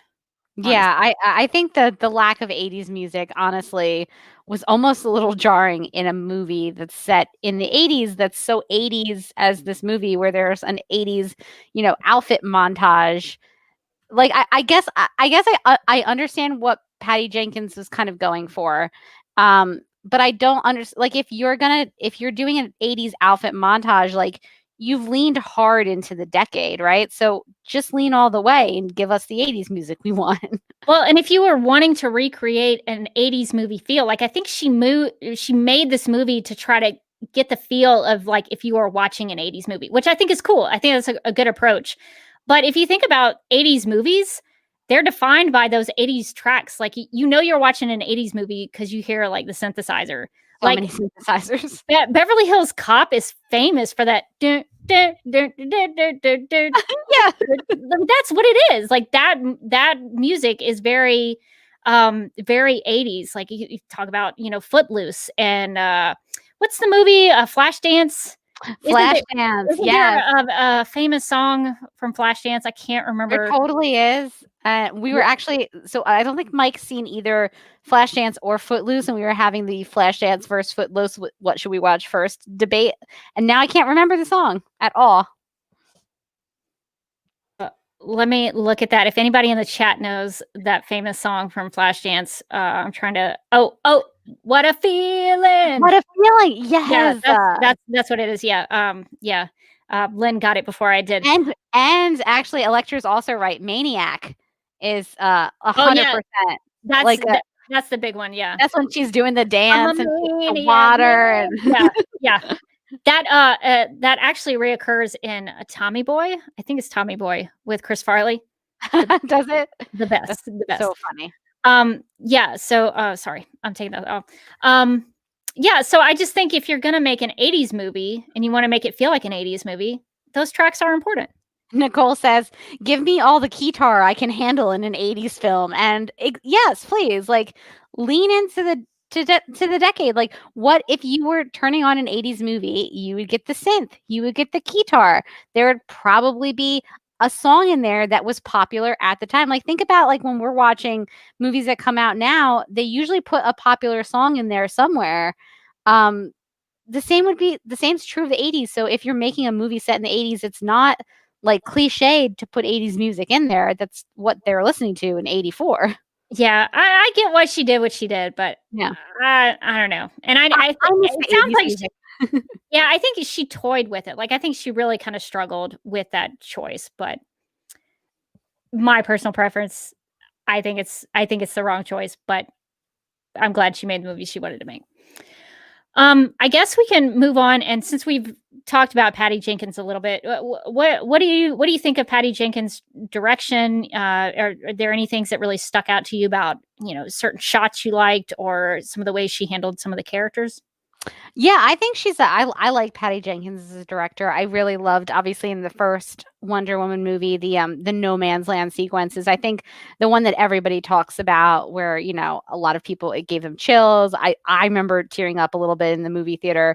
So there weren't any of those kind of sequences here where I felt that same emotion, but I did love the beginning, that whole beginning sequence in Themyscira. I think Patty Jenkins is really good at directing action. Which is kind of why I was a little disappointed at the cheetah fight, honestly, because I was like, oh, okay. But I thought that there were some really good moments in the movie, and I like the mall fight at the beginning. It was very very 80s, very over the top. It's in a mall. She's holding the guy upside down. She goes shh to the little girl. I thought that was adorable. There were some really fun moments. I think that moment when they're on the road and she kind of like jumps over the car and the car spins, that was like very, very over the top and dramatic. Obviously I love the all golds and no silver armor that she puts on. It's insane looking and I love it. And I like the way that, like, when she appears in that, it's like a big moment. But there are a lot of moments that I liked in the movie that I'm probably forgetting. But I think that I generally enjoy some of Patty Jenkins' stuff. This is probably only the second or third thing I've seen her do, but I like it. Yeah, I thought she handled a lot of the action pretty well. I mean, all the moving parts of the Themyscira opening, there's so many moving parts to that, and it's very seamless, and it makes a lot of sense. Like you can even follow what Diana's doing, that she missed one of the things she was supposed to hit, and that's why she's cheating, is because she skipped one. And so I thought that the way that she shot that, so that it was very clear as to why Diana had been cheating, and why Antiope was like, nope, I'm taking you out of this. So I thought that was really well communicated. She handled a lot of moving parts. Just while we're here, since you mentioned the golden armor, I just grabbed some screenshots in case people wanted to know more about the golden armor. I don't know a ton of it, but I know some places where you can go check it out. It made, I think, its first appearance in Kingdom Come, which is a graphic novel. It's sort of like an Elseworlds kind of tale. She uses it there. She also, I think this, Our Worlds at War, I think, as I read it very quickly, I think it's Hippolyta that wears it. So that's a little bit different there, but Our Worlds at War #1 is also where you can find it. It also appeared in Wonder Woman Rise of the Olympian. So she wears it there. I've got a couple, I think, of screenshots of that. Yeah, this is Wonder Woman Rise of the Olympian, where other Amazons are also wearing the golden, well, it's not golden armor for them. It's like a blue one and sort of a pinkish, I don't know what kind of color that is. More like a pink / brown, maybe. So there's that. And there's also Wonder Woman number 144, which you can check out. So those are all the moments of the golden armor in case you wanted to go learn more about that. So it was something that was pulled from the comics. So I think that's really cool. Yeah, I love the golden armor. It's like it's so huge, like over the top. It's and dramatic looking. It just looks really cool. And I like the story behind the golden armor. And so I liked that aspect of the movie, and the way that kind of presented itself as very dramatic and like sort of a big set piece when she shows up in it. The only issue I had with the golden armor is that when I was looking at the comic book iterations of it, she really only wears it for two reasons. One, if she's depowered, and one, if she's going into battle. Now, you could argue that she wore it to go into battle with Cheetah, but I was like, well, why didn't she wear it when she was depowered? I think that would have made more sense. It's because of the structure of the movie. You're not going to pull out your fancy gold armor in the second act when it's really going to wow in the third. But you're right. I mean, that's when she should have had it. Is when Cheetah had a way better, possibility of hurting her. I mean, I get why they did it there at the end, but I just, after the fact, when I was reading stuff, I was like, well, I could have done it another way. But I do think the tying into the post-credit sequence there at the end was a smart thing. So we got to see President Wonder Woman. We did. This is another Supergirl connection. Oh my gosh, so many. I was that little section at the end was so exciting. I loved that little bit. Just Linda Carter should have everything that she wants. I think they saved her for the sequel because I don't think they wanted to include Linda Carter in the first movie so that like Gal could have her time to shine, which I think is the right choice. But you can put her in a little Easter egg there at the end. So I don't know. I don't know if Wonder Woman 3, we know that's confirmed that they're going to make another one. I don't know if it's going to be like Diana and Asteria, teaming up. I don't know. I would watch that movie, but Wonder Woman 3, 2 Wonder Woman. My question is, Donna Troy, anyone? Let's put her in there. I would get all the Wonder Women. Cassie, I'll just put all of them in there. That would be into the Wonder Woman verse is Wonder Woman 3. Every different Wonder Woman. That's our pitch. I love it. It's a free idea. Free idea for you, Patty. We're just putting it out there in case you want to go there. Speaking of comic book connections, what did you think of the invisible plane? Because I thought I had two feelings about it. One, I thought it was incredibly clever and I liked it a lot. Two, I felt like they should have built up to the fact that she could make things invisible. That's the problem. I have the exact same sort of like. I thought it was so cool. I was like, oh my God, this is awesome. This is how you work in the invisible plane. Like, how do you work in the invisible plane? Like, look at that thing. It's hilarious. It's one of the best Wonder Woman things because it is so insane. And the fact that they figured out a way to kind of work it in that made sense, that like didn't make me go like, that's so cheesy, but was fun, I thought was awesome. But on the flip side, they needed to have built up, like even just seeing her holding something and making it go invisible and being like, I'm getting good at this. Like early in the movie would have done it. I have that exact same thought because I also thought it was really clever. And when they got, I didn't piece it together when they got into the plane.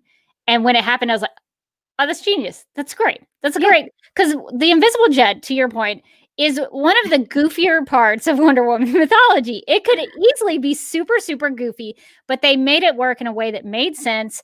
And it was convenient for the story. Like they were able to travel to Cairo, without having to go through radar and being tracked down. So it was actually very beneficial for them in the story. So I thought that was really clever in the way they worked it in. But I also agree with you that they should have built up to it because all of a sudden she had this power and she did it perfectly and she did it for this big thing.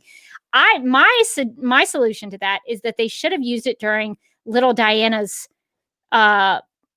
challenge. Yes. Where maybe that's how she cheats, is that she makes herself go invisible. Or you could have seen her like throughout the film, like trying to do it in certain points. Yeah, like it needed some lead up because as it was, you needed a huge exposition dump of like, I've been trying to do this thing and I've only done it on small things. It's like, we haven't seen any evidence of that on screen. And that's what we're like, I understand that you're old and you've been around the block and maybe you've made pencils disappear, but like we haven't seen any of that. And I think like having tied it into the Themyscira bit or even earlier in like just in the 84 timeline, like just any little bit to tie that in, I think would have made it perfect. Like as it was, I thought it was like really clever and well done, but like it did come out of nowhere. To be fair, let's precision matters. It wasn't a pencil, it was a coffee cup, and she lost it. Right. She lost it. Yeah, so yeah, I thought the invisible jet was awesome, and I thought the whole sequence of them flying through the fireworks, I thought that was beautiful. I thought So cool. that was one of the, and I think that's a great way to bring in the romance part of it. It's very romantic, them flying through the fireworks with all the lights, and the metaphor of the firework in terms of romance, that you're with somebody you're supposed to be with because there's fireworks. You feel those fireworks. So I thought that was a good use of that, and I thought that whole sequence was great. Oh, sorry. I thought you had something. Oh, no. Okay. Well, so I have a couple more things I wanted to mention about the direction. I thought Patty Jenkins did a really good job of revealing that the handsome man, he's credited in the movie as handsome man, how handsome man turns into Steve Trevor. I thought that the camera work on that was good, because when I watched it, I understood what was happening. That could easily be very complicated and messy if you didn't do that well, and you would confuse the audience. And the way she did that, I thought made sense. Like I understood what was happening. So I applaud Patty Jenkins for that. And it wasn't very hard.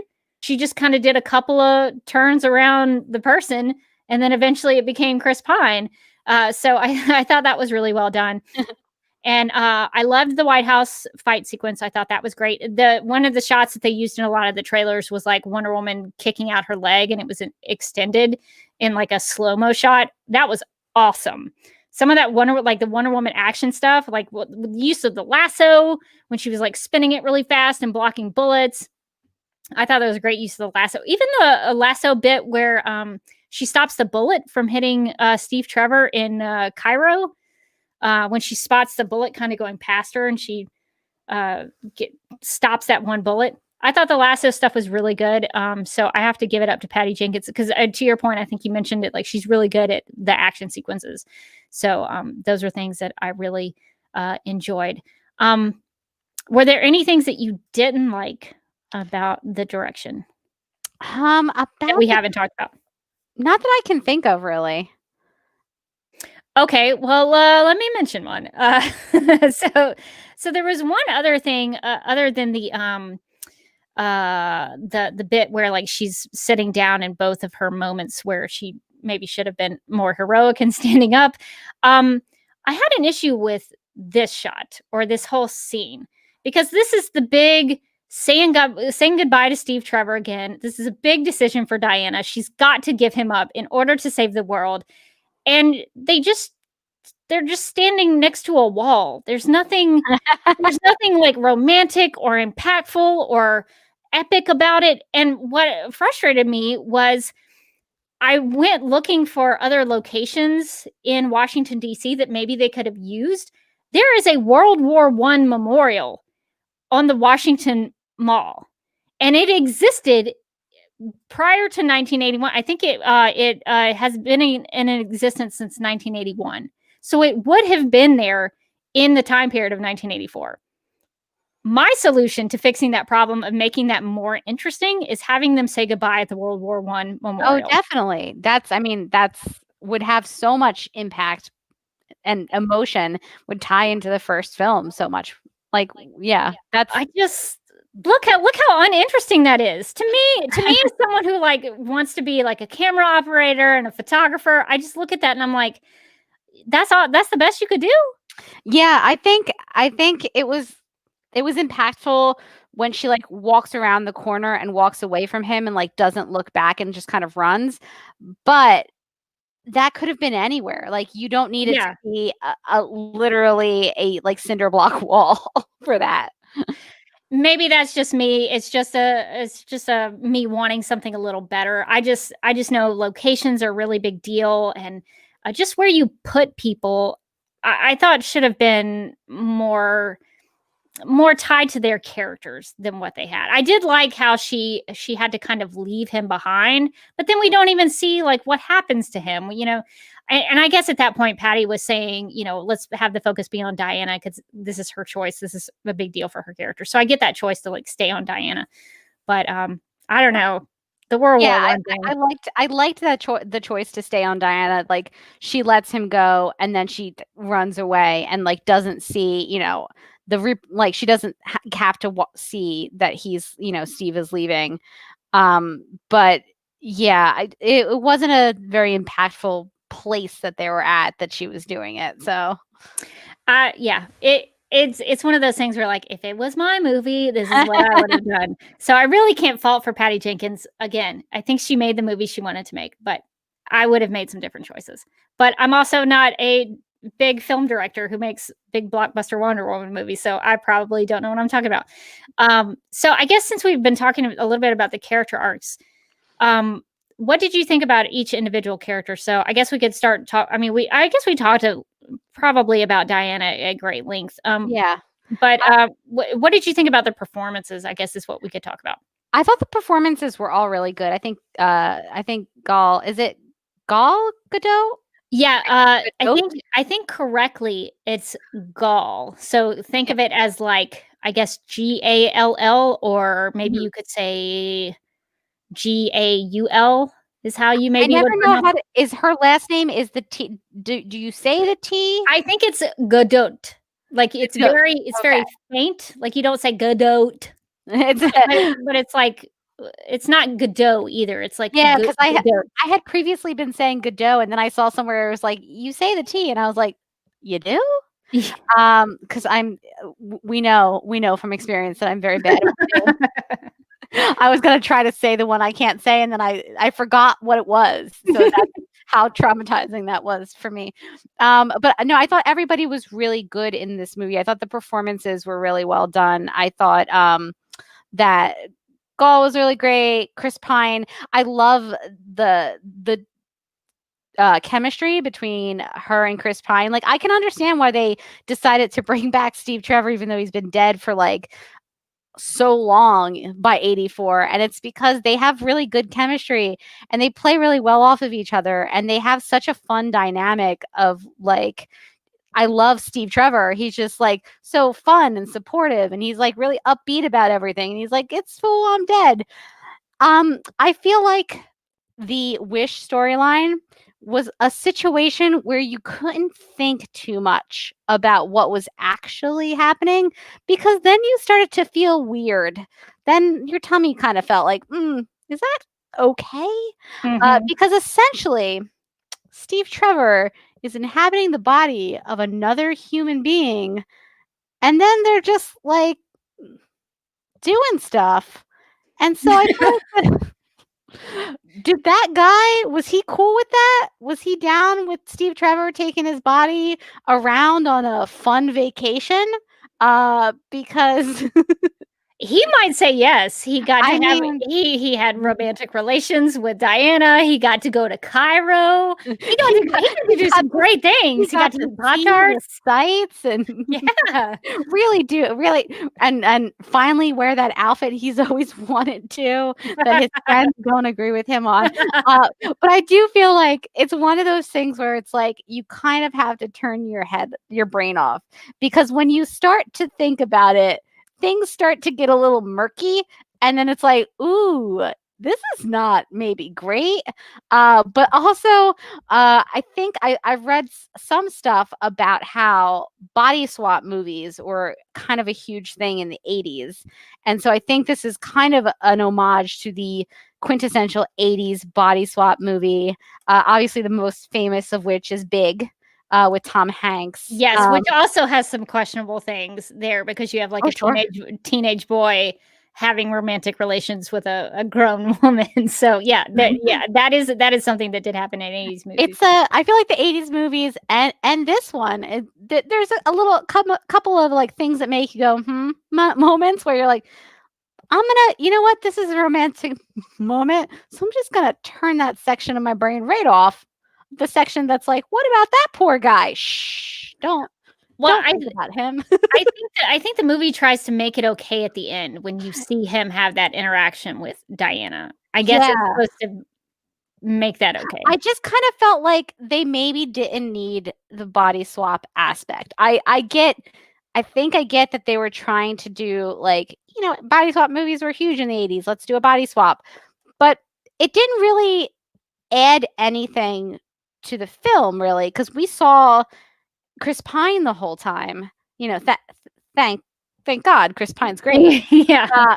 Not to say that Handsome Man's not great. I forget his name. He was actually on a short-lived CW show called The Ringer that I believe he was. only myself probably watched. I watched every episode of The Ringer. Yeah. That show was wild. Capital letters. Wild. It was actually pretty good. It was ridiculous, and I enjoyed every minute of it. I had to cover it for some site at some point, and every time I was like, what is Ringer going to do this week? I can't. So as soon as I saw him, I was like, Ringer, dude. I was really happy about him being in there. Good for him. Really good for him. But we see him like twice in the whole movie. So the body swap aspect of it is inconsequential, basically. Like, he's never, it's never like one of his friends bumps into him and is like, Steve, what do you like, or like, Bob, what are you doing here? And he has to like talk his way out of anything. He's not like a high-ranking government official or something where he can get them into a secure location. There's really no reason to not just have the wish be that Steve comes back, period, that Steve is just back. And then when she undoes her wish, Steve just kind of like floats away. Yeah, I think the idea is like it was bringing his soul back because he talks about going to some sort of afterlife kind of thing. So I guess they just needed a body. But to your point, it would have been more effective if he had some sort of clearance. I think I was resentful that the body swap aspect made me have to think about the morality of of that pairing, because I was enjoying them so much. I was like, oh, look, Steve and Diana, they're so cute and they're so fun. And then I was like, oh, but technically he's in somebody else's body, and that makes me feel weird. Like, if you just take that aspect out, I can just enjoy it full stop. And there's really, and I could almost see it if there was some story reason for it to exist. But since there never was, it was just like kind of like making me feel weird for no reason. Pretty Girl Ninja in the chat says the magic stone can make giant walls and nukes appear, but can't bring back Steve's body. Kind of weird limitation to the stone. Exactly. Like your movie is based around a magic stone that Pedro Pascal becomes. Go all the way. You can just make Steve Trevor come back. Pedro Pascal becomes a wishing stone. I mean, we can just go all the way into the ridiculous at that point. Yeah, it's magic. It can do anything. Anything at all. Yeah, so it's a tough one because I understand. Again, a lot of this movie is like, I understand what they were doing. I don't know that I care for it, but I get it. I don't know if that's the choice I would have made, and I think that there probably was a better choice that was just 1 inch off the choice that was. Maybe that's my problem with this movie, which I did enjoy. I feel like I've been harping along on it, and I enjoyed it. I'll watch it again. It was a fun movie. But I feel like most of the things I had problems with were just like a tiny tweak away from being just fine for me. But it was just that tiny inch that's like, ooh, so close. Yeah, if you don't think about it too much, it's a rewatchable movie. Like I've rewatched it several times, and it's a movie that you can just kind of, I guess, turn your brain off a little bit and just watch it. So there's that. I thought the acting was pretty great in this movie. I thought Pedro Pascal, I think he was like the MVP. He was. I mean, Pedro Pascal, can the man do any wrong? He is he's Baby Yoda's dad, and and he really sold that character, because I think on the page Maxwell Lord is not very interesting at all. But I think Pedro Pascal really brings something to like just like an intensity and kind of a like just a crazy need for like acceptance to that role where you're like, he's terrible, but I'm still watching. Like, I want to know what he's going to be up to. Yeah, I think Gal has really come into her own as Wonder Woman. Like, you don't have to worry about her doing a good job as Wonder Woman. She's just no. she is Wonder Woman, and I think she did a really great job with the emotional scenes and the chemistry with Chris Pine and Steve Trevor. I thought they were great, but I thought Pedro Pascal was the scene stealer of everything. He really went for it in every scene that he was in. So I guess that brings us to the point, maybe, that we could talk about the two Maxwell Lords that we've been given, one on the small screen, one on the big screen. So I guess my question here, Morgan, is which Max Lord did you like better? If you want to, I can give you a rundown of some of the things that happened in Supergirl season 1 if you can't remember everything that Maxwell Lord was up to. Oh, I remember Maxwell Lord quite well. Okay. No, but I actually think that you should give me a rundown because I forgot, and I think our listeners always remember more than me. I take that for granted, but some of them might have forgotten some of his dastardly deeds. So, because I forgot a couple of things. I sure did too. I looked over this. I skimmed over your list earlier, and I was like, "What?" So I think it's fair if we're going to compare them. We know about Pedro Pascal since we've been talking about the movie, but let's revisit Peter Facinelli as Maxwell Lord in Supergirl season 1. So in season 1, Maxwell Lord is the founder and CEO of Lord Technologies. He didn't like the government because he blamed the government for the death of his parents. He was kidnapped by Reactron. He flirted with Cat Grant. He tested Supergirl's abilities. He built a train called the Super Rail. He discovered Supergirl's secret identity. He considered Supergirl a threat. He created Bizarro. He spent some time in the DEO prison. This one was particularly funny when I revisited it. He destroyed James's camera in Blood Bonds, but this was not James's beloved dad's camera. This was not the one that turned him into Guardian. This was just some other camera, but he destroyed one of James Olsen's cameras, which we know is a bad thing. Don't ever destroy one of his cameras. No, never. Maxwell Lord also helped Alex get Supergirl out of Black Mercy's control. He made synthetic red kryptonite. He helped Supergirl save the world and Better Angels by getting a hope speech on the air, which feels like the opposite of what happened in Wonder Woman 1984. And at the end of the season, he is seen with the Omega Hedron with General Lane. So that's sort of the recap of Peter Facinelli in Supergirl season 1. So I guess now that we've sort of set the standards for he was stuff, huh? He did a lot. He had a big presence in Supergirl season 1. So I miss Maxwell Lord. Well, let's bring him back for the final season. I think he could make an appearance. Why not? So if we were going to do a snap judgment, and we've got some snap judgments coming, but if we were going to do a snap judgment here, which Maxwell Lord did you prefer? Oh, this is a tough one because it's hard for me personally to vote against Pedro Pascal. But I think in terms of effectiveness and taking care of business, as the song says, I think it would be Peter Facinelli. I mean, I think he got up to all kinds of nonsense, and then at the end, he helped them.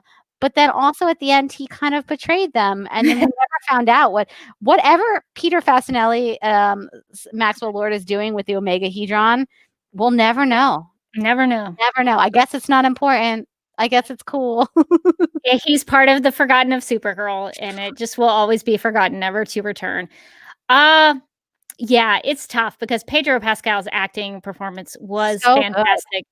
Good. But Peter Facinelli, I think his Maxwell Lord was a much more interesting character because he did have some of that good and bad in him. And there was a little bit with Pedro Pascal's Maxwell Lord.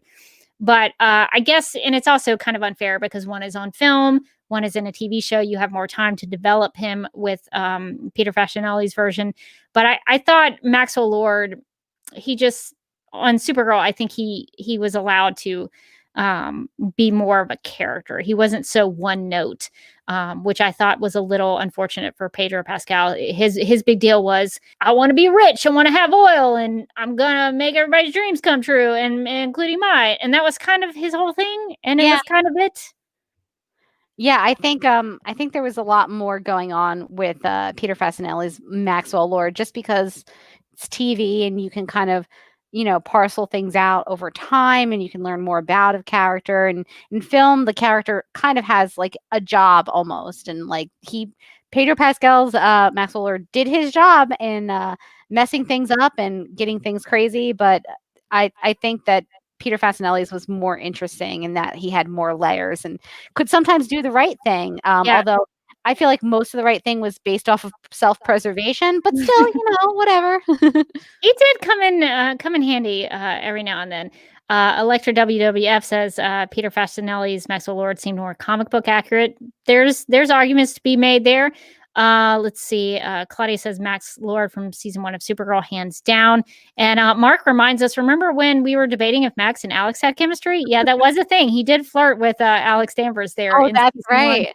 I remember being like, Alex doesn't seem super into him. Mystery solved. So that was a thing that happened. But they had some really good scenes where they talked about like his parents dying and all of that. So I guess maybe we're a little biased because we picked the Supergirl version, but but there are arguments to be made on both sides of it. Okay, so I think we've maybe gotten everything that we wanted to talk about with this movie. Is there anything that you wanted to bring up before we wrap up our film discussion? I think the last thing I want to get your take on is what did you think of Cheetah? Not just the whatever was going on with her at the end, but just the character in general. I thought Kristen Wiig did a good job. I thought that Barbara was an interesting character. I thought her sudden kind of heel turn was a little bit sudden, but I mean, I guess it was kind of the monkey's paw situation where she became more powerful but lost her humanity. So I thought what she had in terms of screen time and what she was given to do, I thought she did a great job. I think I always knew Kristen Wiig would do a good job because I've seen her in other roles. Like a lot of people are like, well, she's just an SNL. No, she's been in dramatic movies. She's a really great actress. Yeah, she is. You can pretty much tell if somebody is a really funny comedian, they're going to make a great actor. That happens with Tina Fey, Jim Carrey, those kinds of people. They can really, because comedy is so difficult. Like it's very hard to be funny in a sense.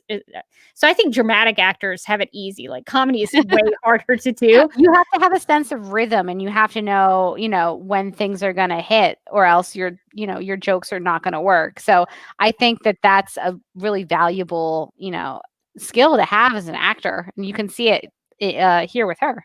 Yeah, especially in the beginning when her kind of first big scene where she meets Diana and she's like, we had like 2 interviews, like we've met before. Like I really like that, the way she sort of whispered things under her breath and the timid way that she was trying to communicate. I thought she did a great job of separating the Barbara side of things and the sort of the Cheetah aspect. But I thought she should have had more to do. I mean, Cheetah is like top 3 Wonder Woman villains, maybe number 1. Honestly, yeah, I think my critique would be that Maxwell Lord and Cheetah in the same movie is a lot of story. And so I think if this was going to be the Maxwell Lord movie, then maybe they should have saved Cheetah for like her own thing. Yeah, I understand why they did it, because you have to have a reason for how she becomes Cheetah. She can't just like appear and she's like a cat lady. So I understand that part of the reason that she's with Maxwell Lord is that Max turns her into Cheetah, even though I think we already discussed, like, it doesn't make sense how she was turned into Cheetah in the end. And then in the end, doesn't she just turn back to Barbara? So that's how I interpreted it. Yeah. But I'm wondering if we'll see her in like a future Wonder Woman movie or DC, EU movie, but will she be? I don't know. You have to have some other crazy. Maybe Cersei shows up in the 3rd movie and she's like, "I'm gonna turn you into a cheetah, back into Cheetah." Because I am a magical character and I can do that. I guess you could bring her back. It seems dumb at this point to put her in another movie, honestly, in my opinion, because you had your chance. You had your chance to do Cheetah, and I think that's why I'm sort of let down. Is that like, if that's all the Cheetah we get in a Wonder Woman movie, she was like the tier B villain, and I think she deserved to be tier A. I think she deserved to be the main villain in a Wonder Woman movie. She's such a big, Wonder Woman villain in the comics. If it had been my movie, which again I'll reiterate, it was not. It was Patty Jenkins' movie. I would have not done the Steve Trevor thing at all, and I would have had the Barbara Diana friendship be the focus of the movie. I think if you had spent more time developing that relationship, I think it would have meant more in the end. I agree. I think that like you could have broken those two villains away from each other, and it could have been a movie about Barbara and Diana's friendship, and then as it fractures, and then I think it's even like more impactful at the end when the big fight, because you're supposed to be like, oh no, they're friends but they're fighting, but like they were friends for like 3 days, and so That's true. it's like, oh no, she's fighting that work acquaintance she had coffee. Diana's like, I really don't want to hurt you. She's like, but it's oh well. I barely know. Like I think if we had seen them being friends and then we'd seen Barbara, have that kind of same journey where she's turning into Cheetah, it would have been a lot more. Even if they wanted to introduce her as Barbara in this movie and then sort of have her be Cheetah in like a follow-up movie, at least we would like have the friendship background. And so I don't know, like when they were fighting, I was like, it sucks that they're fighting, but at the same time, like they weren't best friends. Like we saw them meet each other, and that was like probably 1 week ago in the timeline of the movie. What if you just replaced if you replace Steve Trevor with Barbara?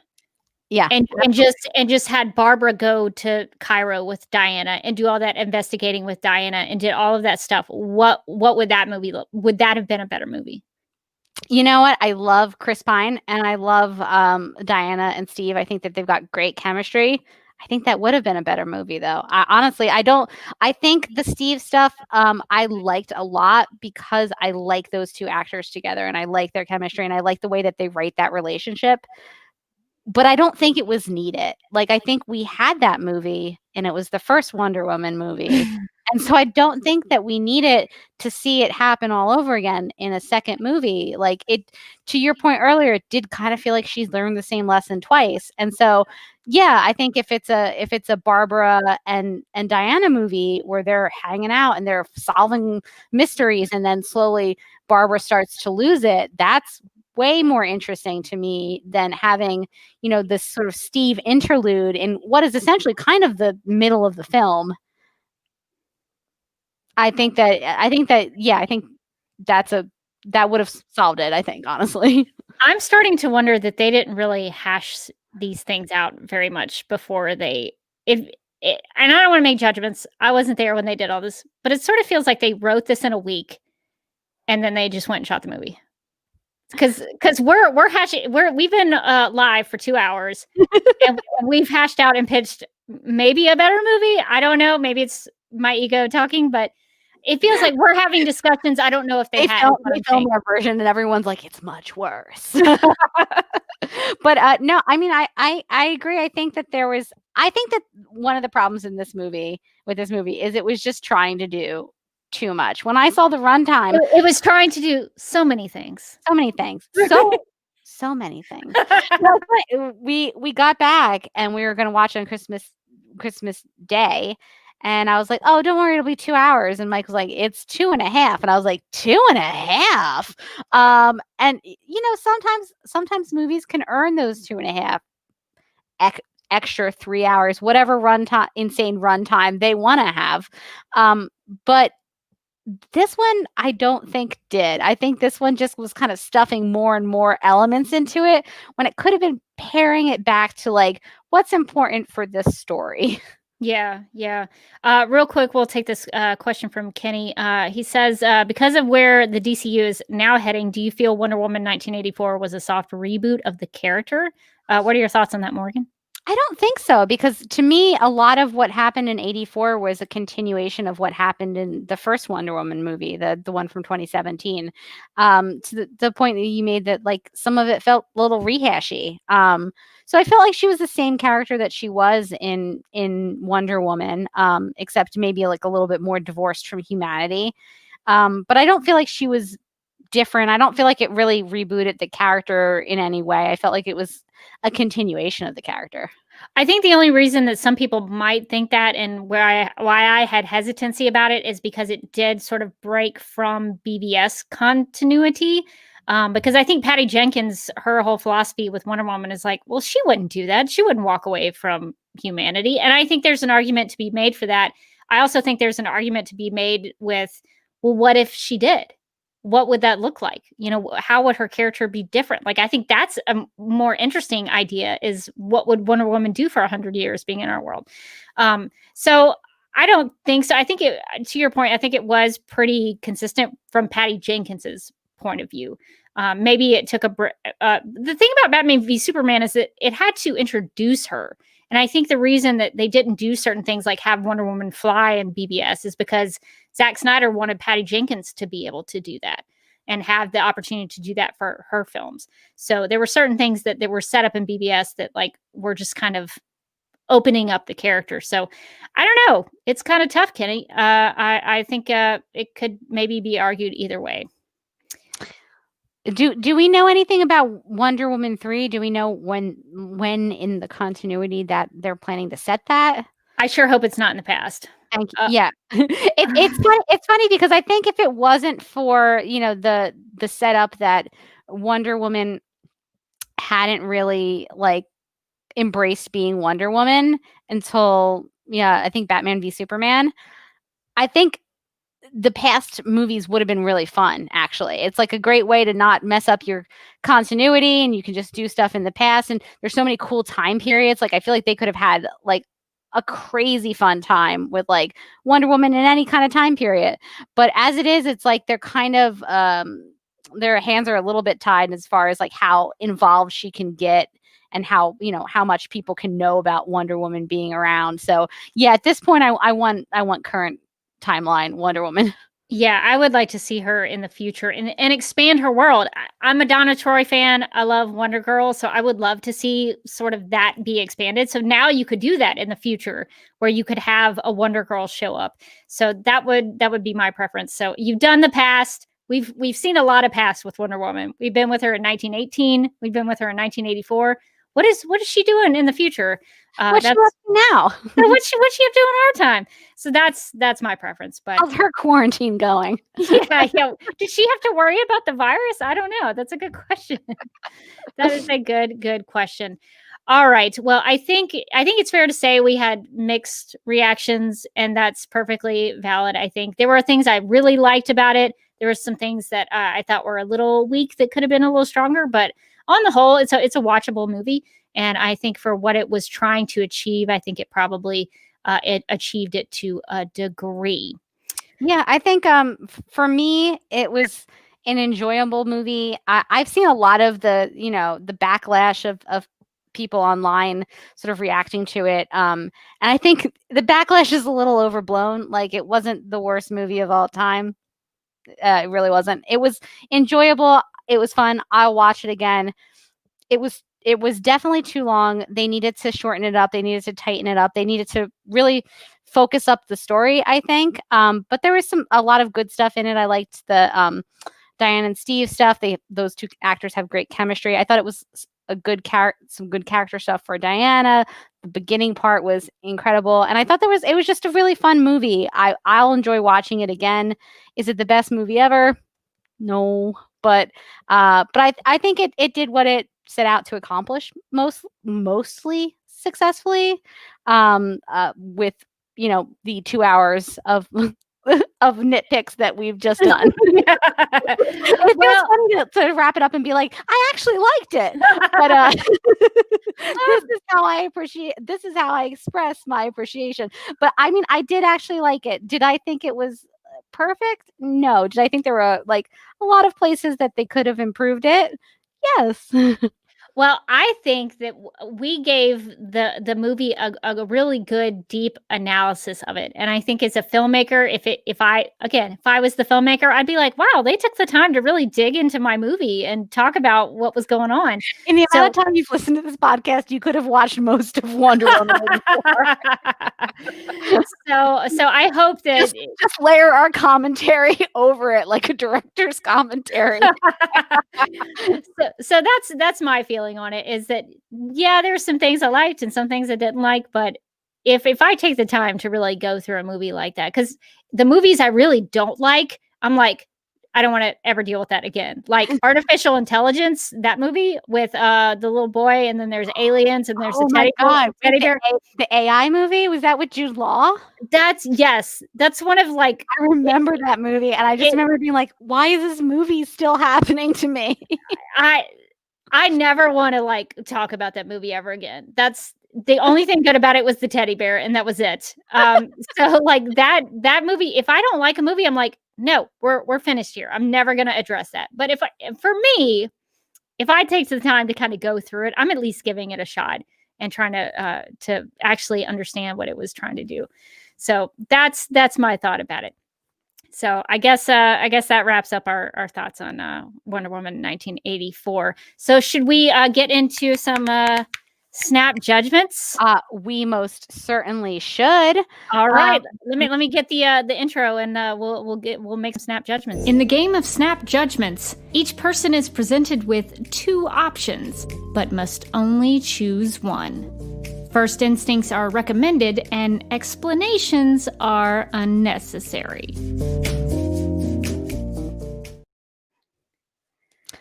Okay, so our first snap judgment. Where would you prefer to shop? JCPenney or Walden Books?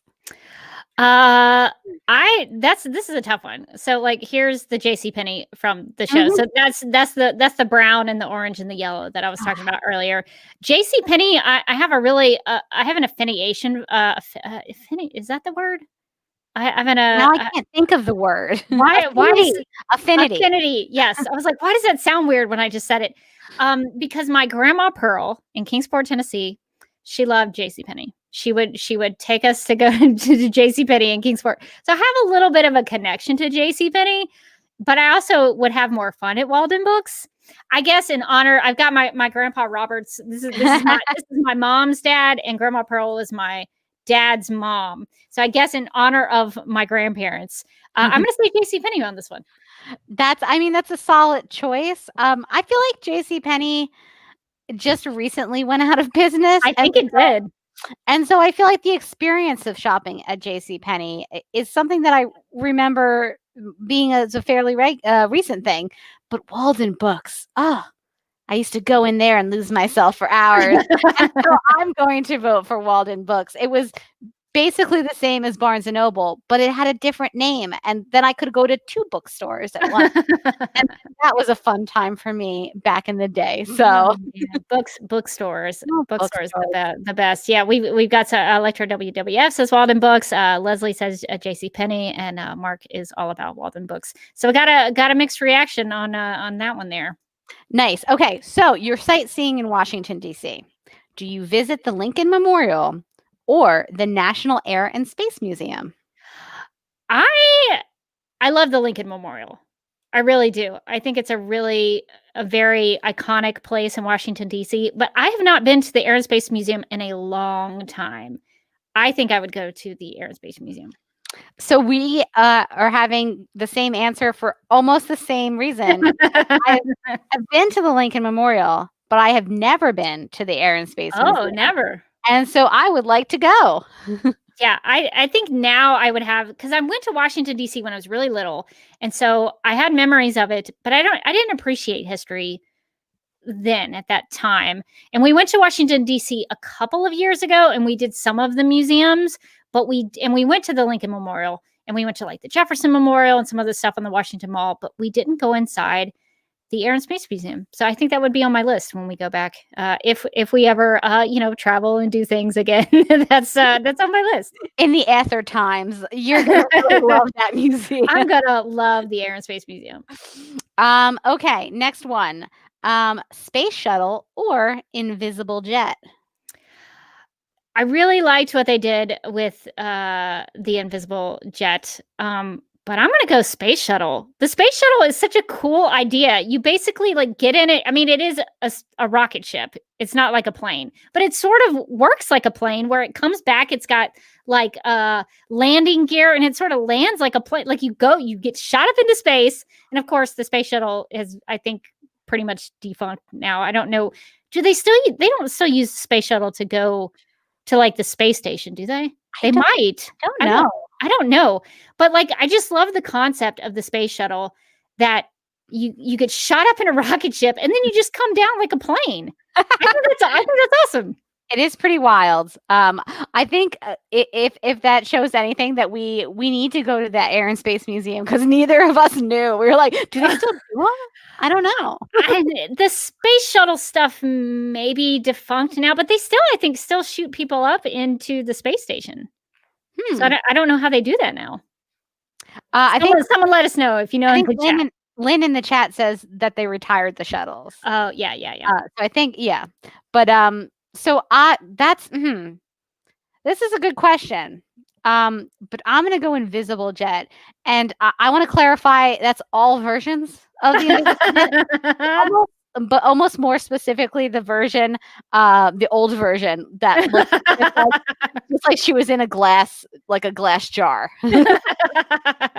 That is a great version of the Invisible Jet, because it's invisible, but not really. Like you can still see it. You can still see her inside of it. She just looks like sitting on air, and that's what I want to experience. I want to fly through the clouds like a beautiful bird.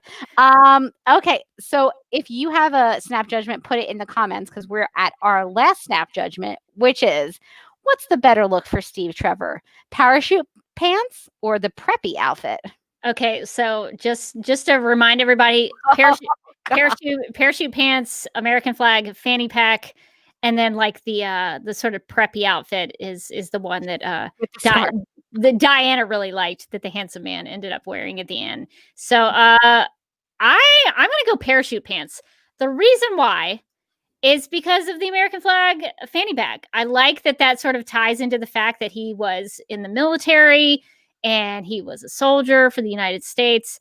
I think he was an American soldier. So I like that tie to his character. So I'm going to say parachute pants.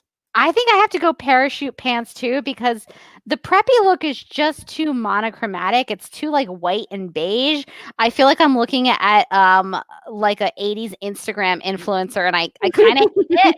The scarf is pretty funny. I will give them that the scarf is fun, and the fit on all the clothes is wrong in so many ways. It looks like he's wearing the puffy shirt from Seinfeld. It does. But I don't feel like it's not giving me enough 80s flavor. It's not giving me a personality. It's not giving me a look. And those parachute pants, they are giving me looks. Agreed. That is the 80s. You got to throw a fanny pack on everything. Just everything. Well, and did he use the fanny pack? I want to say he like pulled something from it at one point. I think it was functional at one point. I like that how much he was excited by the prospect of fanny packs. He was like, it's weird to be back alive. It's weird to be in 1984. These fanny packs, you guys know what you're doing. Really, really helpful. So Rachel says preppy outfit so he and Diana match. That's a good reasoning. Electra WWF says preppy outfit. And Lynn says, if I could fit in my parachute pants, I'd be wearing them right now. So I wonder, are they comfortable? I don't know. Maybe that would play into it if he was more comfortable in the parachute pants. They seem like they would be comfortable. So Mark actually has a snap judgment up here. Let me grab it. He says Wonder Woman 1984 or Birds of Prey and the fantabulous emancipation of one Harley Quinn. I thought the Birds of Prey movie was a better movie. So I'm going to say Birds of Prey. I'm going to say Birds of Prey as well. I think that movie had a real like visual look. It had like a real perspective. It knew what it wanted to be and what it was doing. And it was just really fun. I think 84 was fun too, but I think Birds of Prey was a better constructed film. Yeah, I think it actually knew more about what it was trying to be. It was trying to be a story about Harley Quinn and in the Birds of Prey, but not as much. It was a Harley Quinn movie. It was mostly a Harley. Didn't they retitle it on some of the I think it's officially Birds of Prey : no, it's Harley Quinn : Birds of Prey. I think is what it is. I think something like that. The biggest problem with that movie was I think the name leading you to believe that the Birds of Prey were going to be a bigger part of it than they ended up being. If it was just called like Harley Quinn, also the Birds of Prey are kind of in it, I would have had no expectations. Oh yeah. So yeah, that's a tough one because I do like Wonder Woman, and there are things I liked about 1984. But if we're going, general thoughts, if we have to pick one, I mean, I think I'm going to go Birds of Prey. Yeah. Electra also says, should Snap Judgment, should Max Lord should he have been the villain, or should it have been Cheetah if you had to pick one? If I only had to pick one I mean, it depends on if I would get a movie with Cheetah as a villain. If the answer is no, then I think it should have been Cheetah. If the answer is yes, then I feel like Maxwell Lord kind of fit it better into the 84 theme, the 80s themes that they were going with. But I mean, I really just wanted Cheetah to have her moment to shine. So I'm going to go Cheetah. Yeah, if I had to pick one, I would have picked Cheetah, hands down. Yeah. Especially since the one thing that Maxwell Lord is famous for in the comics, they didn't do. They were like, nah, we're good. No, so I think I would have picked Cheetah just because I would have thought that was a more interesting story, or it could have been. All right, well, I think that's all of our Snap Judgments. Yeah. So let's do the outro, and we'll be right back. No judgments on your Snap Judgments. All right. Well, I think that's going to do it for our Wonder Woman 1984 film review for this week's episode of Supergirl Radio. It's about Wonder Woman, but really there were a lot of Supergirl ties to it. So I think we should tease what's going on next week. So Morgan, if you can find among or actually, I got it right here. So next week, we're going to be trying some new things with Supergirl Radio. We're doing some experimental live streams. So on Thursday, January 21st, so this is a different day than we normally do, at a different time at 10 p.m. Eastern, we're going to have what I've termed the Morgan Glennon Podcast Universe. We're going to have a Morgan Glennon Podcast Universe crossover for our first official Supergirl Radio game night. Now, we did have a previous game of Supergirl Jeopardy, but it wasn't really officially a game night. So this is going to be our first official game night because Jeopardy was a big hit. So we're going to expand that idea. We're going to do a live stream that will feature some people in that podcast, that Morgan Glennon Podcast Universe. So we're going to have fun playing with them. And while we're playing, we're going to be playing a board game. So if you're looking at the screen, if you're listening to audio, this is actually, I believe it's Action Comics 360, I think is the right issue.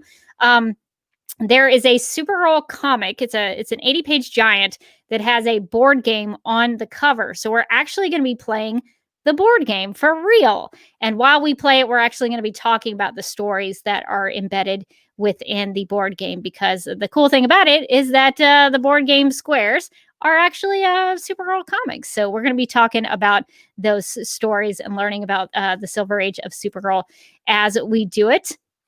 Well, I'm excited, and so are the legendary ladies, and so is Sarah from After Dark. So we're just it's gonna be like our own little Justice League here.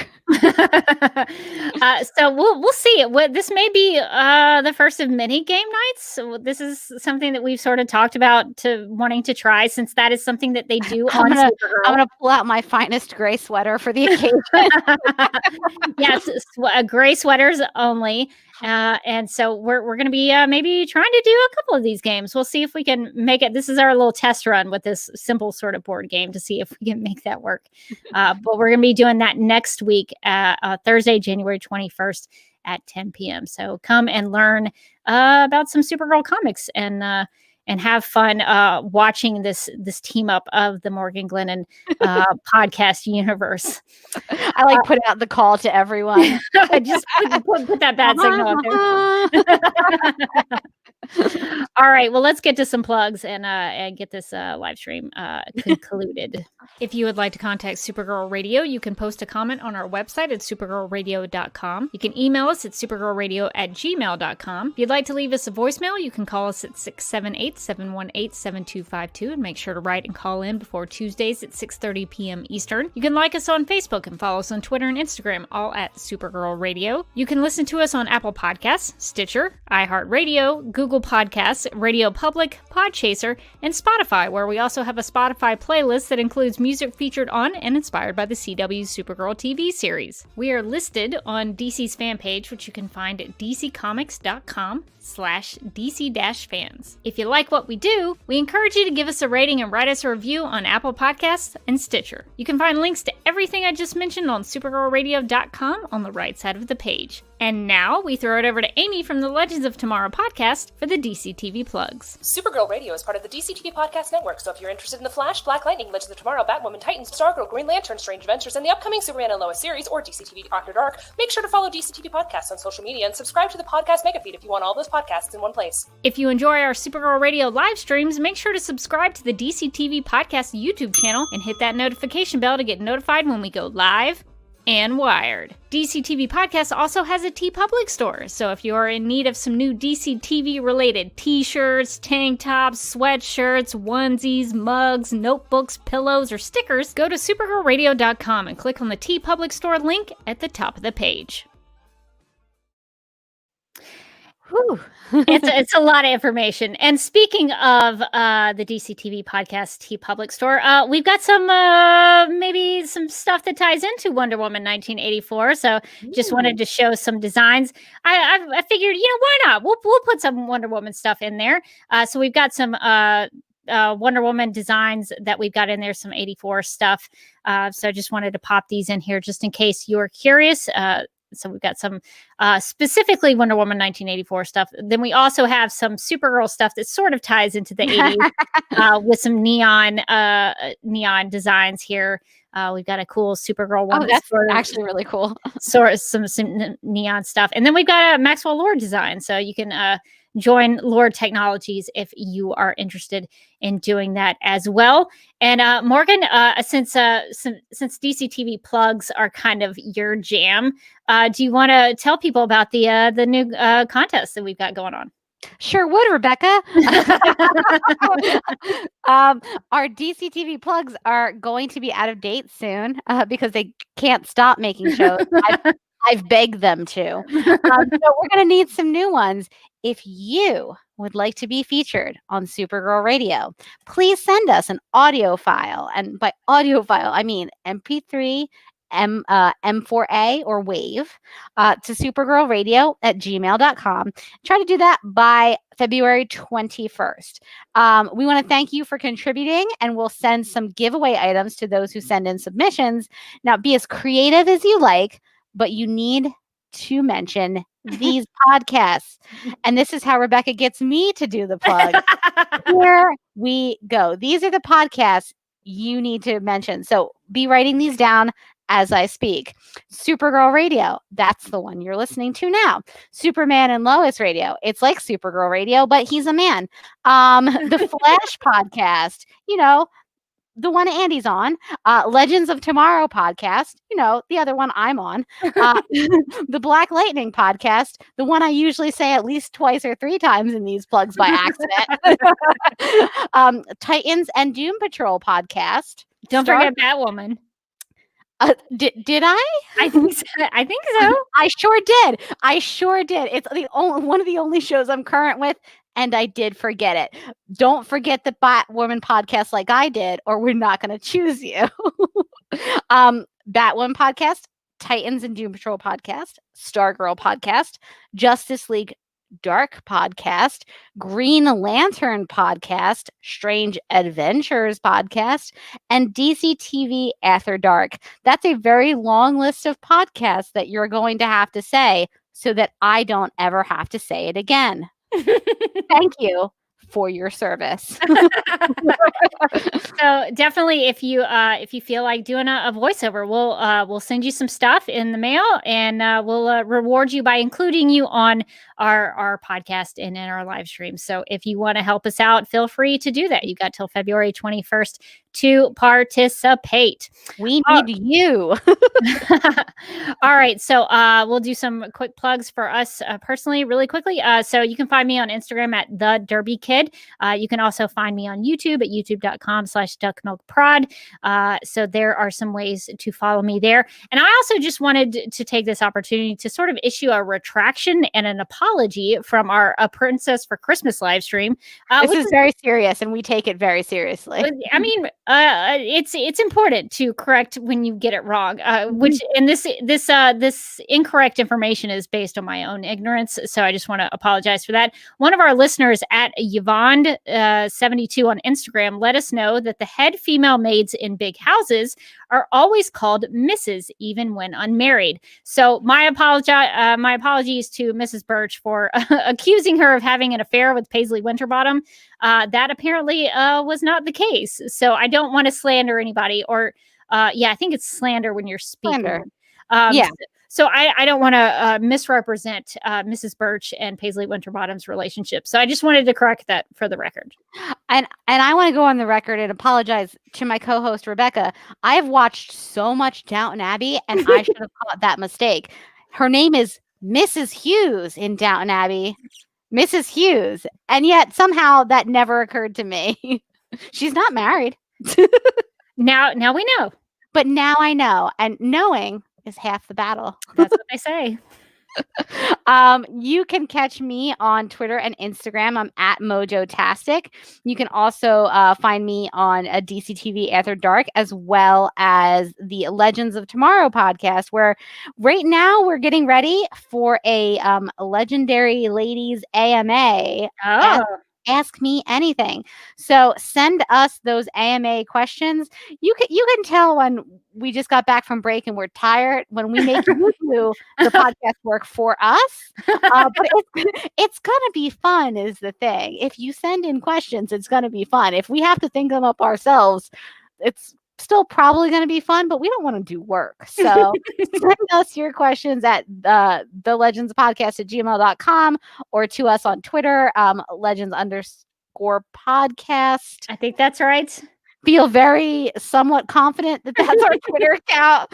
I have it on my phone. I should know it. And also you can send them on Facebook as well. The Legends of Tomorrow podcast. Just send us all your questions, and then this way we'll have stuff to talk about, and we don't have to do any preparations. That sounds great. It does. I think everybody's getting something out of it. The listeners get to ask you questions, and you don't have to do a lot of work. So And I think that's great. Kind of ease back into podcasting like a warm bath. Yeah, we do. Yeah, Supergirl Radio. We took like a good month off. Yeah, we really did. So I feel very refreshed. I'm ready to get refreshed. I mean, I think you can tell that we came back refreshed because we decided to embrace costumes for this live stream. You're like, it's been a while since we podcasted. Can we make it weird? So everybody is ready to go back into in the new year. We've got some things going on. Well, I guess that's going to do it for this episode of Supergirl Radio. But until next time, I'm still Rebecca Johnson. And I'm still Morgan Glennon. And I think, Morgan, should we end this with a life is good, but it can be better. Do you want to take a stab at it? Sure. Life is good, but it can be better.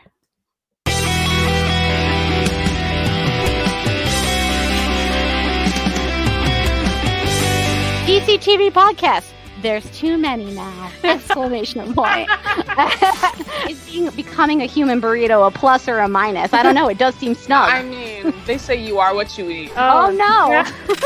So I do a podcast called Supergirl Radio, and one of our segments is Lena Luthor, boardroom or ballroom, because she looks like a boss in this coat.